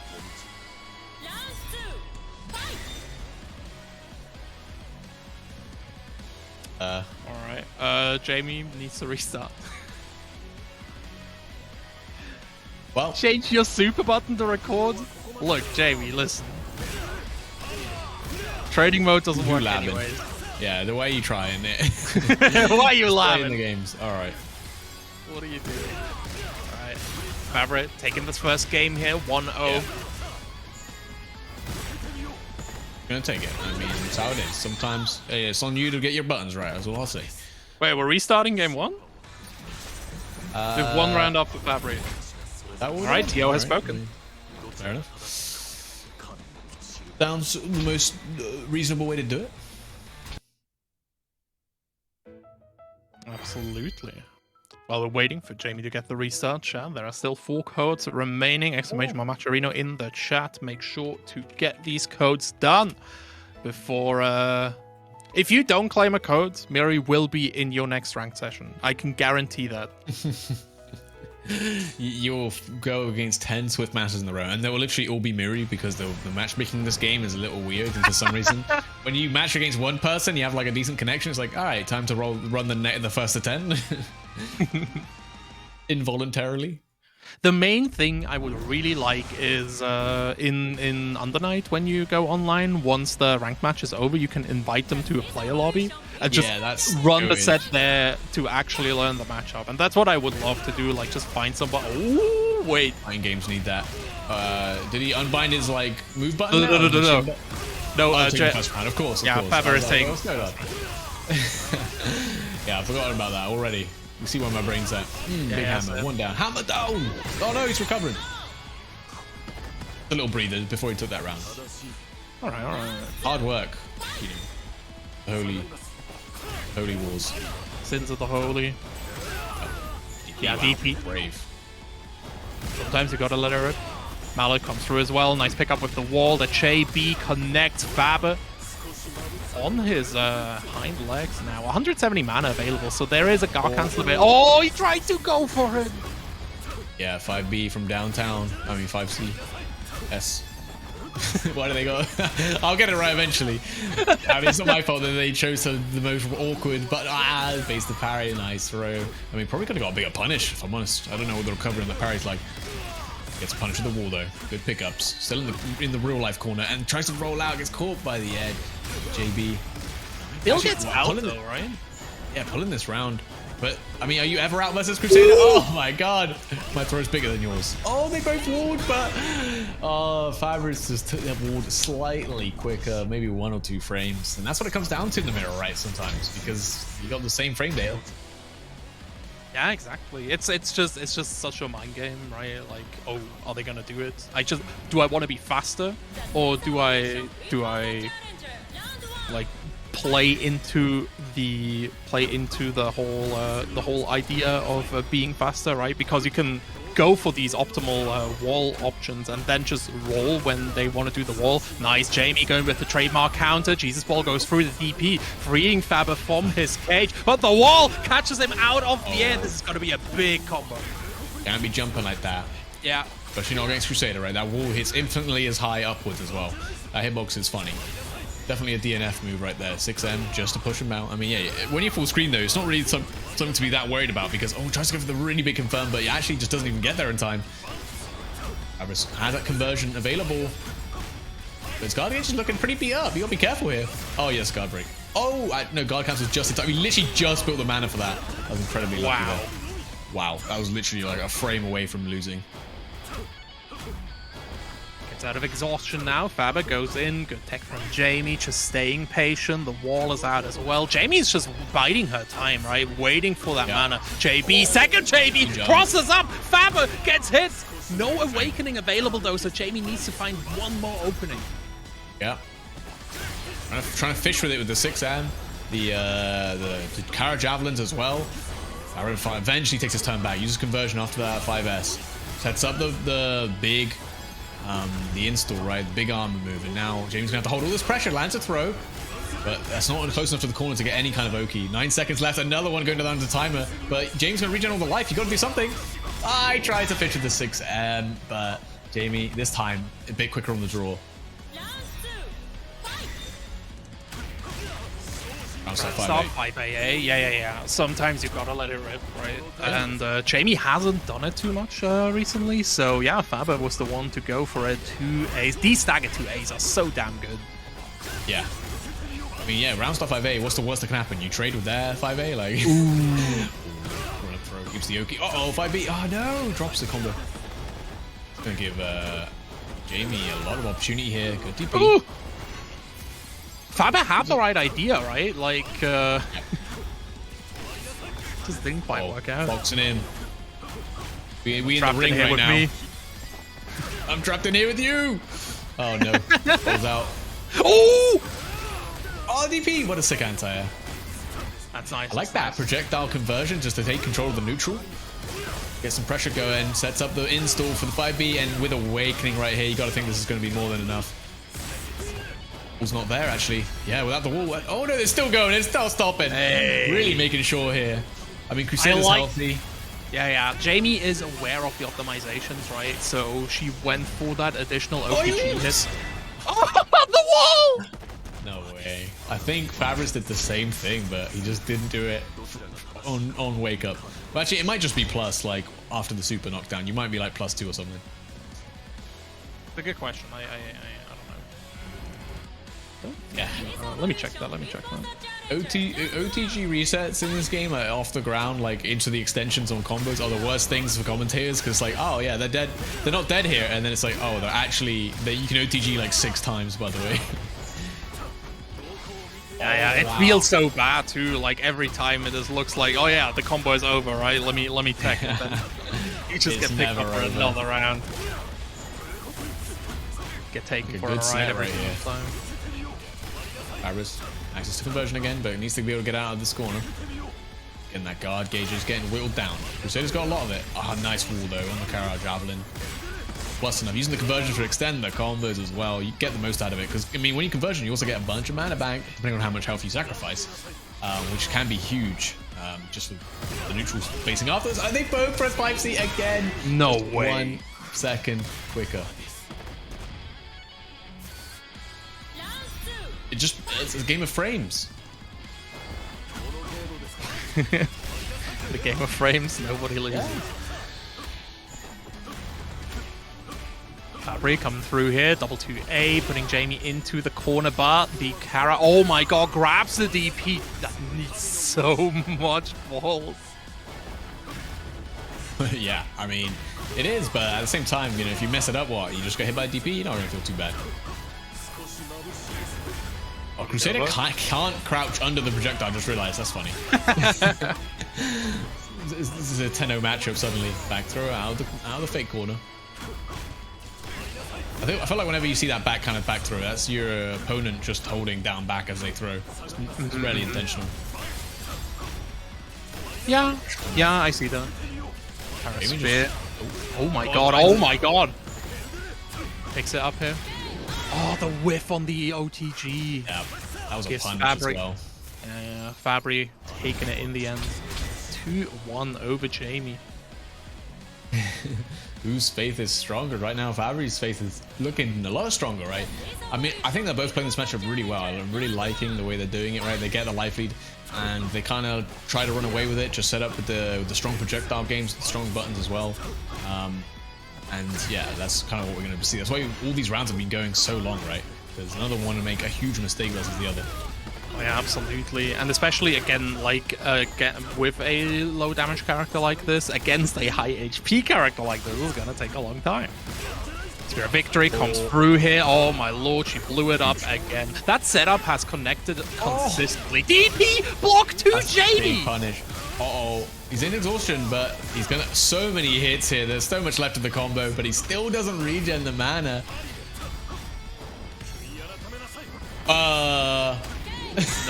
No. Not today. I'm sorry, my friend. It doesn't work like that. It can, in fact, be blocked. Yeah, maybe, I mean, sometimes you just feel that, you know? I don't know, sometimes you just gotta do it. Even if it's the worst option available. Noah comes through here. Jamie trying to go for the overhead, but Faber blocking quite nicely. A wall keeps him locked down for now. Rolls in there. Jamie, no big punish. Oh, that was a nice blow up from Faber. DP though, saving Jamie. Getting him out, getting her out of the corner right there, and yeah, I really like Fabry just adapting to Jamie's parries. Right, they've done a lot of them, and they worked out a lot. So now just changing up his timing to deal with the parries. By the way, Chad, if you didn't know, this setup is actually already over. We're just having a little exhibition here. Excuse me. Yeah, no, it's 2-1. Like, I said it at the end of the match. Oh, it's losing semis. Actually. Oh, right. Yeah. Oh my god, I didn't even. You got me, Dave. More Crusader matches though. Who's to say no, right? True. This has been such a good set. Why not let him play it out? And that's gonna be another 1-to-1. We'll commentate it like it matters, right, Dave? Oh yeah, absolutely. Good practice. That's what we're here for, right? The more Jamie I can get in my life, the better. Yeah. Yeah, 6M, man. Just a raw DP. It was dangerous, right? Because from that range, like, it's kind of reactable, right? You could technically block it after seeing the flash. Especially as Crusader, like, you don't even need to approach that far to get these big Mala punishes. Like, each player does so much chip, and actually, okay, cashing out the chip to convert into some more mana to keep the combo going. But yeah, both, the good shimmy with the JB. Open up Jamie to put him in the corner. But again, these DPs just keep landing, Dave. I don't know, man. I don't know. Jamie has figured something out that we haven't. Faber trying to go in there. Dude, Faber just can't move. The guard break is approaching, right? Yeah, I think he's happy holding down back though, and okay, here's a nice OTG, gonna cash in on all that chip. Not gonna be enough, but fake overhead into the throw, which would have evened it out into 2-2 if it mattered. But wait, no, guys, stop! Oh my god! All right, okay. Oh my god! It's pulling the plug. Pull the plug. They do be good. Like they need to know who won in their. They're like, who's the best Crusader? I must know. Run it back. Don't worry. I got disconnected. What's up? It's first to 2, Jamie. It was first to 2. It was still loser semi, so not top 3. We let it rock apparently, just for a second. Yeah. Don't forget to use Berserker again, Ask. Oh yeah.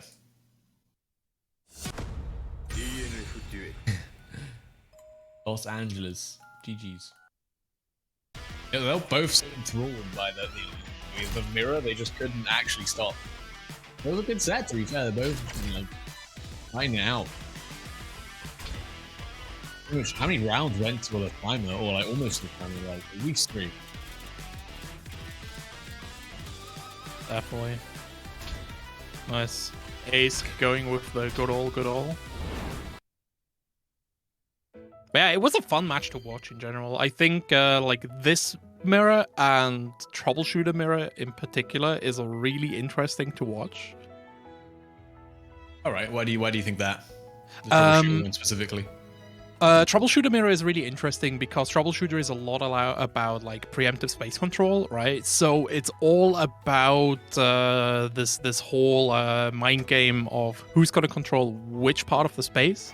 the rolls become really, really important too. So you need to like the rhythm and the distancing becomes incredibly important, and I think that's just very engaging both to watch and to play. Yeah, that's rare because I feel like for me the Lost Warrior mirror is just dumb. it's just like, oh, you block 6S, I guess I'll just try and 6S, and then they 6S, and then I'm like, okay, this time I'll I'll do 6M, and then we just it's basically like a you're just staring each other down from full screen because no one wants to approach because Lost Warrior just can't really approach. That's funny. All right, Acnologia, you're approaching me. It's like I'm not. Oh. And that, like, that's the thing, right? Like, that's where the mind game gets to me, at least. Like, oh, you shouldn't be approaching it, so let me fucking approach. And sometimes they just don't see it. Most of the time they do, though. Alright, wow. This one is first of 3, chat. Oh, yeah. Well, this is a losers finals first of 3, battling out for a grand final spot up against Mirri. Yeah, I think Acnologia's already shown they know the Sonic skin, of course. They know this matchup quite well, already beating out I think it was Guessing Game, right? Yeah. Nice, Armors through the Spear of Victory. You cannot win here. Fabry gets hit OTG, and now Acnologia. It's time for some block strings, baby. Oh, Dude, Striker is so fast. Oh yeah, they fast. And you know what? You sort of pay for it with the small range or your normals. But it's a good trade to take, right? Oh my god, the amount of chip the Fabrics cashed in there. But you know what? Puts you in Awakening, you can't argue with it. And again, going for this immediate super. It's something that no one's really experimented with. Right? They essentially only use a super to kill. And I think that's generally consensus the best use of it. Because right now you lost all your Awakening buffs, but hey, maybe you're just plus enough for that 6M to land if your opponent doesn't respect it, and you can just take a round like that. Yeah, it just looks like Fabry seems to have figured something out. It's coming Rome is really, really funny. DP connects, no conversion from Acnologia, but it doesn't matter. Oh, the 2A hits some Fabry. Gets the full combo 2 conversion there as well. Cashes it in, gets some more mana. Yeah, counter hit 2A combos into 5A. So that's like a big hit confirm. You got a lot to learn as like the Crusader player. It's very Street Fighter, you know. This is probably the most Street Fighter character there is in this game until he starts summoning the power of the Lord, and then it's no longer Street Fighter. True. He feels less like Street Fighter and more like Samsho for me. Yeah. All right. But yeah. Oh my god, the overhead! Good luck. Oh my lord, that's the 50-50. Can't block that. I mean, that's the price you pay for being so jacked, you know, being such a unit. A little bit too big. Oh, the 2B starts it out. Acnologia gets it, Faber. Trying to get something started. Dude, the whiff punishes on Acno are inhuman. How does he do it? Just playing so well. Look at them as chip. He's just sort of spending his mana just to rack up this chip and then try and fish for one hit to be able to cash in all that damage, right? Because realistically against Crusader, you're going to be struggling to realistically guard break him. And okay, again, using that conversion, finishing up the combo. And oh no, the drops the combo. And actually, only one of the air reset got the full 5 AA, and that's going to cost him a lot. Definitely on the 14 mana on the deck here, so Fabric definitely can get it. Oh my lord, it's opened up towards the end here. Acnologia fully confirming. There we go. 1-inch punch finishing it out. Yeah. Pretty good first game, and we already mentioned that Acnologia has shown that they know this matchup pretty well, and Striker definitely is a bit of a struggle, I think. The Crusader player, as we can see, has that like instant overhead, which is annoying as hell to block for sure. Oh yeah, definitely. But keep in mind, right, like this is first to 3. We've seen a lot of first to 2 games just go really, really one-sided, and then the adaptation is starting to happen, and Fabry is definitely the kind of player that needs a little bit of time to get his data on, you know? Yeah. And keeping the plus frames, keeping them going. And Crusader doesn't have the best way to answer to this. And, oh, good DP reaction already on the jump. And yeah, it trades though, because I mean, realistically, DPs in this game only have invulnerability for a small amount of time. And for a lot of them, the jump in's clash. Nice, catches him running in there with the JB. Got a little bit overzealous, wanted to get that pressure back in. But it's never easy. You got to work your way back in, especially a striker. Backdash evading here. Faber still hitting the JB. Nice. Gets the full follow-up. Jesus Ball gets blocked. Acnologia not rolling this time around. Tries to guard cancel. Faber with the block and the punish as well. Yep. That's looking like a really good round here for Fabrics. DP lands though. And, gives the pressure over to Acnologia here, which we've seen him run away with it very quickly. Striker's definitely that type of character that has a lot of momentum going. And oh, nice, the DP on the whiff. It's not an awakening though, so it's going to take a little while. A lot of chipping down on this on Fabrics here. Absolutely. Oh no! Catches the roll, Acnologia. Okay, DP saves him out of there. This is the time for the comeback. Throw goes in. Fabry has one more guess. Okay, we started blocking. Guard Crush is available, right? Gets used here immediately. Fabry puts himself into Awakening first, though. The DP gets converted off of OTG from Acnologia. The reset is going to do it. And the instant overhead. There should be enough to combo into the Awakening. He doesn't even need it, the 1-inch punch, to end it out, to close that round out. And that was a sick comeback for sure. With a fraction of health, right? Maybe swatting him back down. I think definitely Fabrics is playing the neutral a lot better, but you see the adaptation there from Acnologia, just running really deep, so he's able to catch that JB. Oh, again, nice. These jump backs are working out so well for Fabry. Yeah, Fabry's awareness of the spacing is really, really good, and Acnologia needs to start working around that. Tries to run in here, jump. Oh my god, the DP though. Okay, there we go. No cross-ups for you. Conversion into the block string. Now he has the time for the guard crush. There it is. And actually, Fabry just converts all of that wildlife away, and I don't know if you wanted that. You've got the mana again, actually, to be able to guard cancel, but with no guard gauge, you cannot afford to get hit here. Yeah. But like that was the plan behind the conversion, right? So he can. Oh, the roll for the DP! Acno doesn't quite get the punish. The shoulder though, against the air mallet is going to do it. But yeah, no, the decision making on Fabry going for that conversion so he can get access to a second guard cancel and give himself another lease at life. That was smart. That was really, really smart. Yeah, like I think he wanted to try and like get out of that situation, but to be able to just instead be like, all right, well, I'm gonna have to block it out again, so I may as well get my mana back. I mean, it was a lot of life to give up, but it's better than just getting TOD'd. So you know what, you take those. I mean, that's the thing, right? You're going to lose this gray health anyways if you don't convert there, so might as well use it to like be proactive. Yeah, I really love conversion as a mechanic in this game. It's super sick, and decision making comes along with it. Again, conversion on trades and the trade combo from the tackle. Oh man, that was nasty. Acnologia. Why was he so ready for that? Because he's Akano, right? Like, man is an absolute beast. The DP! Catching Fabris out. Yeah, Akano has adapted really nicely. The jump backs just keep getting called out now. Okay. Oh. Fabry still with a chance. 5 AA. He's got an awakening. You're dead. Bop. This is Strikers. You only got 900 HP. And we've seen how much damage they do. And honestly, all right, I got a big shout out to DNF Supers, man. They give you so much time to talk about the game. Oh, he's left. Oh, what the heck? The wall Again! How? What? I was so confident that was going to kill, man. Yeah, they just last for so long. You gotta actually talk about the game, which is otherwise quite fast. And the thing is as well that the KO comes so damn late. You're never quite sure. Up until there's no KO, like on the last frame. Keep the pressure going, just looking to build up that chip, reset his pressure. Back. And nice, that neutral jump. He's so good at buying out the corner. Fabry's just like nailing these neutral jumps every time. I like it a lot. JB to A here. Fabry just keeping Acno blocking. The guard gauge is dropping low, but doesn't even need to crush it. Gets another opening. Oh!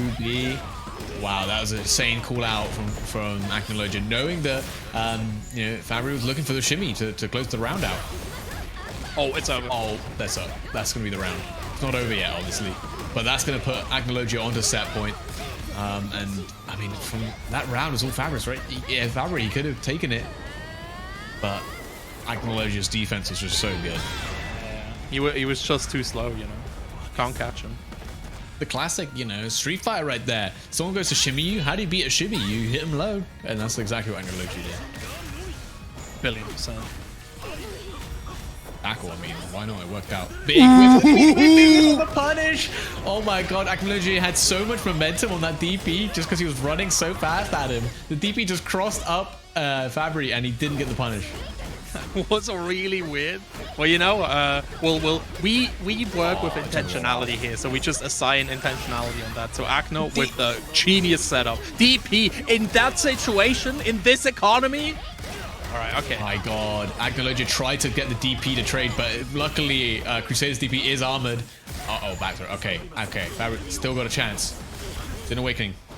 Got the install going. This is about as strong a position as you can get. One more hit. Needs to find the hit though. There it is. Oh, there it is. Just hits him raw with the 5S to take it. Don't know what Acnologia was trying to do, but maybe it was try to roll through or something. Never know. Scary situation to be in. Yeah, and this is the benefit that we were talking about for First to Free, right? You have time to adapt to the expression of your opponent because these characters are relatively expressive and with a conversion as well. Like the way that you approach can be very, very, very. Back throw from Fabry gets Acnologia in the corner here. Good counter hit, call out here on the space trap. Yeah, catches the tackle on its startup. I think Acnologia getting a little bit, expecting a projectile or something like that. Want to get onto Fabry immediately, but you know, Fabry a little bit smarter. Playing neutral. With the nooch, wall comes through. That dive kick though goes over the poke. Acno getting the fat. A meaty 1-inch punch. A lot of pressure, a lot of guard damage as well, and it's going to cash in all the money. But again, you know, it's the guard gauge from Fabry on the Crusader is so huge. You can't just guard break string him like you could other characters. Not as easily anyway. Yeah, exactly. Oh, man, there's the activation. Yeah. Oh my god, he got through the armor! No way! I don't think he can kill it. Oh my god, he's in recovery! No way, he landed and was like, let me take a breather right now. I'm gassed. I can't keep this up. Not the pace of this game. He needed a break. He needed a second to pray. But, I mean, you need to be able to pray right now to give yourself a chance. Okay, one back throw. That's a good prayer if you ask me. Counter poke hits Fabry right into the shins. The side switch confuses him. Yeah, and gets him the instant overhead as well. He just waited for it. Good DP though. And look a lot of Great Life. He does not want to cash that. Okay, he does want to cash it out. I mean, it gives him a lot of pressure, but that's a lot of life to lose. Oh, 5S. Good dash, good dash. Yeah, Fabry has one more guess, I think, on this, and then it's more or less over. Acno trying to bait that guard cancel so much. There it is, finally. Really weird timing. Yeah, he was waiting for it until he got white life, so that's why he was looking for it. All right. Sets up, loses the last of his mana just to set up this shield, and Acnologia's happy just giving up all the space to cash it out, and you gotta spend it. That's gonna be DP punish. Acnologia with a clutch way to end it. Damn.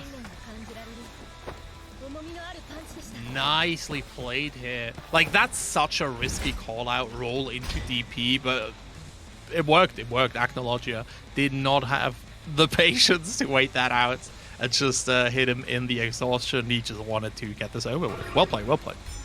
I mean, it's definitely one of the things that makes Striker quite scary, is that typically when you put yourself into a minus situation, but you got that much space versus Striker, you think you can take your turn back anyway, because she's not going to be able to run up on you and hit you with a button before you can get your button out. But then Acnologia knows that, right, and is able to just run up, do the DP, even if it's blocked, right? She can make it plus. So it's just, yeah, really good option. You got to really watch out for that. Yeah, very, very well played here, Fabry. Looking forward to seeing you next week as well. But, chat, we're about to go into Grand Finals. There's only one code remaining. Last person to claim it gets a shout out. Just saying. Grand Finals about to start. It is mirri up against Acnologia. Acno with the run back here. Yeah, and Acnologia, last time, obviously this is the winners finals run back. We saw him doing a lot better towards the end, right? Just like definitely adapted well to the matchup, and hopefully now that means we're gonna have a very competitive grand finals here against mirri. Hopefully he would have done the due diligence. He's all warmed up for this now. Definitely. He didn't quite have time to go over some replays, right? Because he had to fight through losers bracket. But he's still like, he's on fire. He just defeated Fabry of all people. Yeah, you look pretty good. Nice bait. Yeah, that's the problem, right? You go to run up, throw someone. If they've got a good option to jump and immediately do something to punish, it's really hard to contest. And even on your Oki, you gotta watch out for that. Oh, big cat tackle. Oh, you just might die. He's got the man. Okay, no, you're not. This game as well. There's a lot of chip. Oh, the reactions with the DP. That was super nice. I mean, Acnologia is so good at that. Like, to react when someone just like neutral jumps out of that pressure in the corner into the DP is nice. Yeah, no, I respect that a lot. Mirri definitely struggling a lot more already. Throw goes in right after the dive kick. Acno tries to go through here, gets the triple overhead. Mirri getting blown up again. Version into the hard knockdown here, tries to fake the overhead. The slide blows him up! Footsies, footsies! I'm gonna hold this space, you're gonna whiff a button, then I'm gonna come in with my 2B. I've done this many a time. Look at the chip already. And goes for the run up, the DP! Oh, he doesn't have the mana to finish it though. Uh-oh. Fucking with the vacuum. I think that's a dangerous situation to put yourself in. Acnologia's got enough mana for DP and for the follow-up. He will take throws all day at this point, right? Trying to close the space. Zonk knuckle lands. Uh-oh. He's dead. I'm sorry to say, Dave, he's dead. Is he dead? Yeah, okay, he's dead. I don't think he even needs Awakening skill. Still uses it. Yeah, he probably did in the end, but... Anime twink for sheep. Oh my god, he died from one mistake at 8%, just like God intended. We must move. I was so unfortunate. Acnologia landed that DP, but he literally just didn't have the mana to finish it. Could have been it. Yeah, unfortunate. 2B here gives Mirri a nice opportunity. The dive kick, winning out in the air-to-air scramble. Acno carrying him all the way to the other corner. Throw gets some more Grey Health in there as well. Now he's an Awakening though, like and so much Grey life still, but okay, yeah, it's not gonna matter. You're not gonna be able to regen. You're gonna get picked up like that. Nice. And Acnologia takes the first game. Nice. Yeah, look at that win streak. Man's hot. Man's on fire. Yeah. He's gonna need to be, right. He still needs to win 5 more games in a row. Or not in a row, but you know, 5 more games in total to be able to bring this back and actually win the DNF tournament today here on SaltyEU. And it matters a lot more, right? This is a qualifier for the DNF tournament tomorrow, run by Reversal, which is gonna be sick. Yeah, definitely. And I mean, you want to get on Renegade, and both of these players are just playing their heart out right now. Oh, that overhead was so sick! That's filthy! Oh yeah, you can't block. You can't block with this character. You can't play neutral either. Zonk, no. Can't survive because his damage is pretty good too. And there's a DP, nice. Finds the gap in the pressure. Now it's Acnologia's turn to play. Yeah, I actually like Striker's DP against most of Swiftmaster's close range mix-ups, right? Because it does go so high. Yeah. Oh, the double conversion! Oh, the roll, and then DP's out. Oh, okay, nice. Still got a little bit of mana, but obviously can't route into the Awakening. Never mind the DP coming out. Vacuum DP. That even if you didn't want to block that, it pulls you in. Mirri starting it out with the classic combo. So pick up into the Oki. Shimmy. Get shimmy.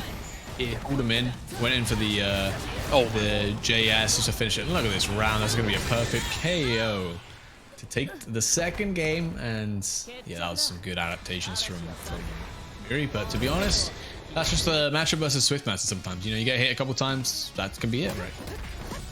Yeah, sometimes you just get bopped. Swiftmaster is so incredibly consistent with his combos. He can 2 to 3 touch, and Striker is on the lower end of the health spectrum. Oh, yeah. So, you know. Oh, calls out the roll! Yeah. No way, Mirri was prepared. Yeah, maybe looking to roll through tornadoes or something, but the vacuum pull is definitely not what you're going to be rolling. Zonk loops. One more in the bag. Oh no, drops, okay. That means you lose your Oki, which is pretty big, but the whiff punish on the slide, that jump back.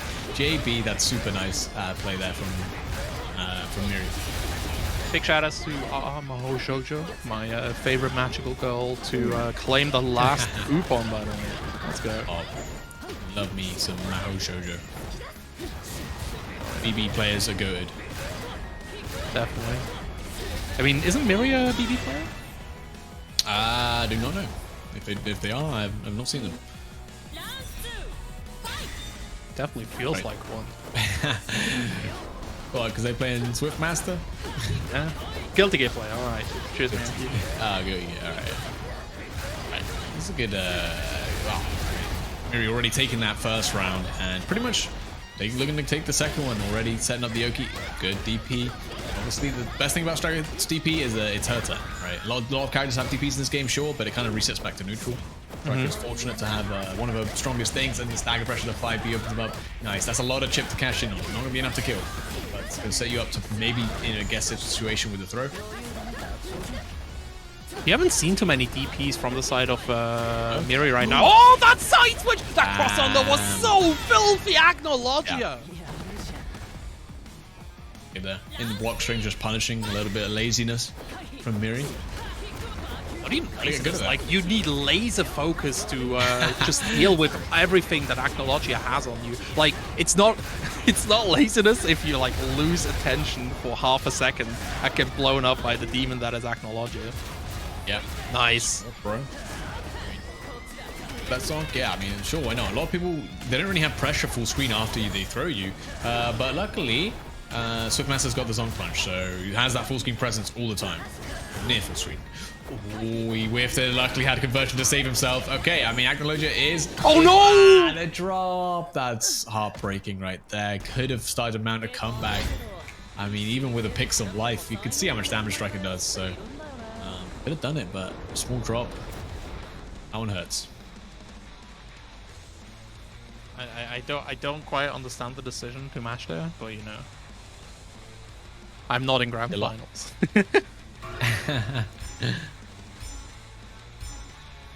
Acno taking his time here. Yeah. I respect it. I respect it. Sometimes you just want to recenter, you know, like take a deep breath in, maybe activate the fan, and get in there. Potential set point here, set match for Mirri as Acnologia. All right, already get to block. Gets caught on the throw, on the jump, but an unusual combo drop here from Mirri. Oh wow, he did rising JA back and then managed to land again with another JA to punish Acnologia's approach there. It was actually really sick. Controlling so much space, basically referee pulls him into the rolls through, maybe expecting a DP, wanted to get the punish, because obviously that's the best answer, right, to strike a DP, is make sure it whiffs, and that's a good way to do it. But Acnologia doesn't bite this time, and now is in a really good spot. Oh, nice! Frame trap gets him. Drops the combo though, reset, tries to go for some Oki. Acnologia though. Oh, that side switch was filthy. Yeah, puts him in the corner though, which is, you know, not exactly what you want to be as a Swiftmaster. Ah, no! The tornadoes! He was too close. The spacing on the 2B was not going to land, and that should be enough here with the orb to be able to finish up the next round and put yourself on a set point where he's looking to take it over Acnologia. And we've seen Acnologia get that spacing correct like all the sets as well. So, man, that was just unfortunate. Just because he had his back in the corner, right? And like I said, it's a bad situation to be against Swiftmaster, and catches the rock. He used conversion as well. Like without conversion, I think he would have punished the being able to punish the tornadoes. A bit of chip Acnologia trying to find a way in. Conversion just a slow down, gets the pickup as well. Bro, all right, Acnologia's in. Needs to make a count though. Definitely. Block string starting here. Gar cancel from Mirri coming out here. Oh, Zonk, Knuckle. No way, no way you kill us. Zonk, Knuckle, you're dead, you're dead. Haha, level 2, level 1 doesn't matter, you're dead. Ha ha. Oh my lord. Alright, GG's Mirri winning the second SaltyEU qualifier for Renegade. And yeah, man, that was a nice performance here. Acnologia gave us one hell of a show, but in the end, Mirri just pulling through here. Really, really knew the matchup. Yeah, just playing well and just playing, you know, some good Swiftmaster, really, right? Just like spacing well, using all the strong tools that he has available to him, just to be able to, you know, bully out Acnologia. You can see Acnologia had handled the matchup, but it just takes a small adaptation, and that you can make a big difference in that kind of matchup. Yeah, definitely. And if you were asking yourself, what the hell is Renegade? We're not talking about the TikTok dance. We are talking about the Reversal Invitational. We got 4 players playing right here and in DNF Duel.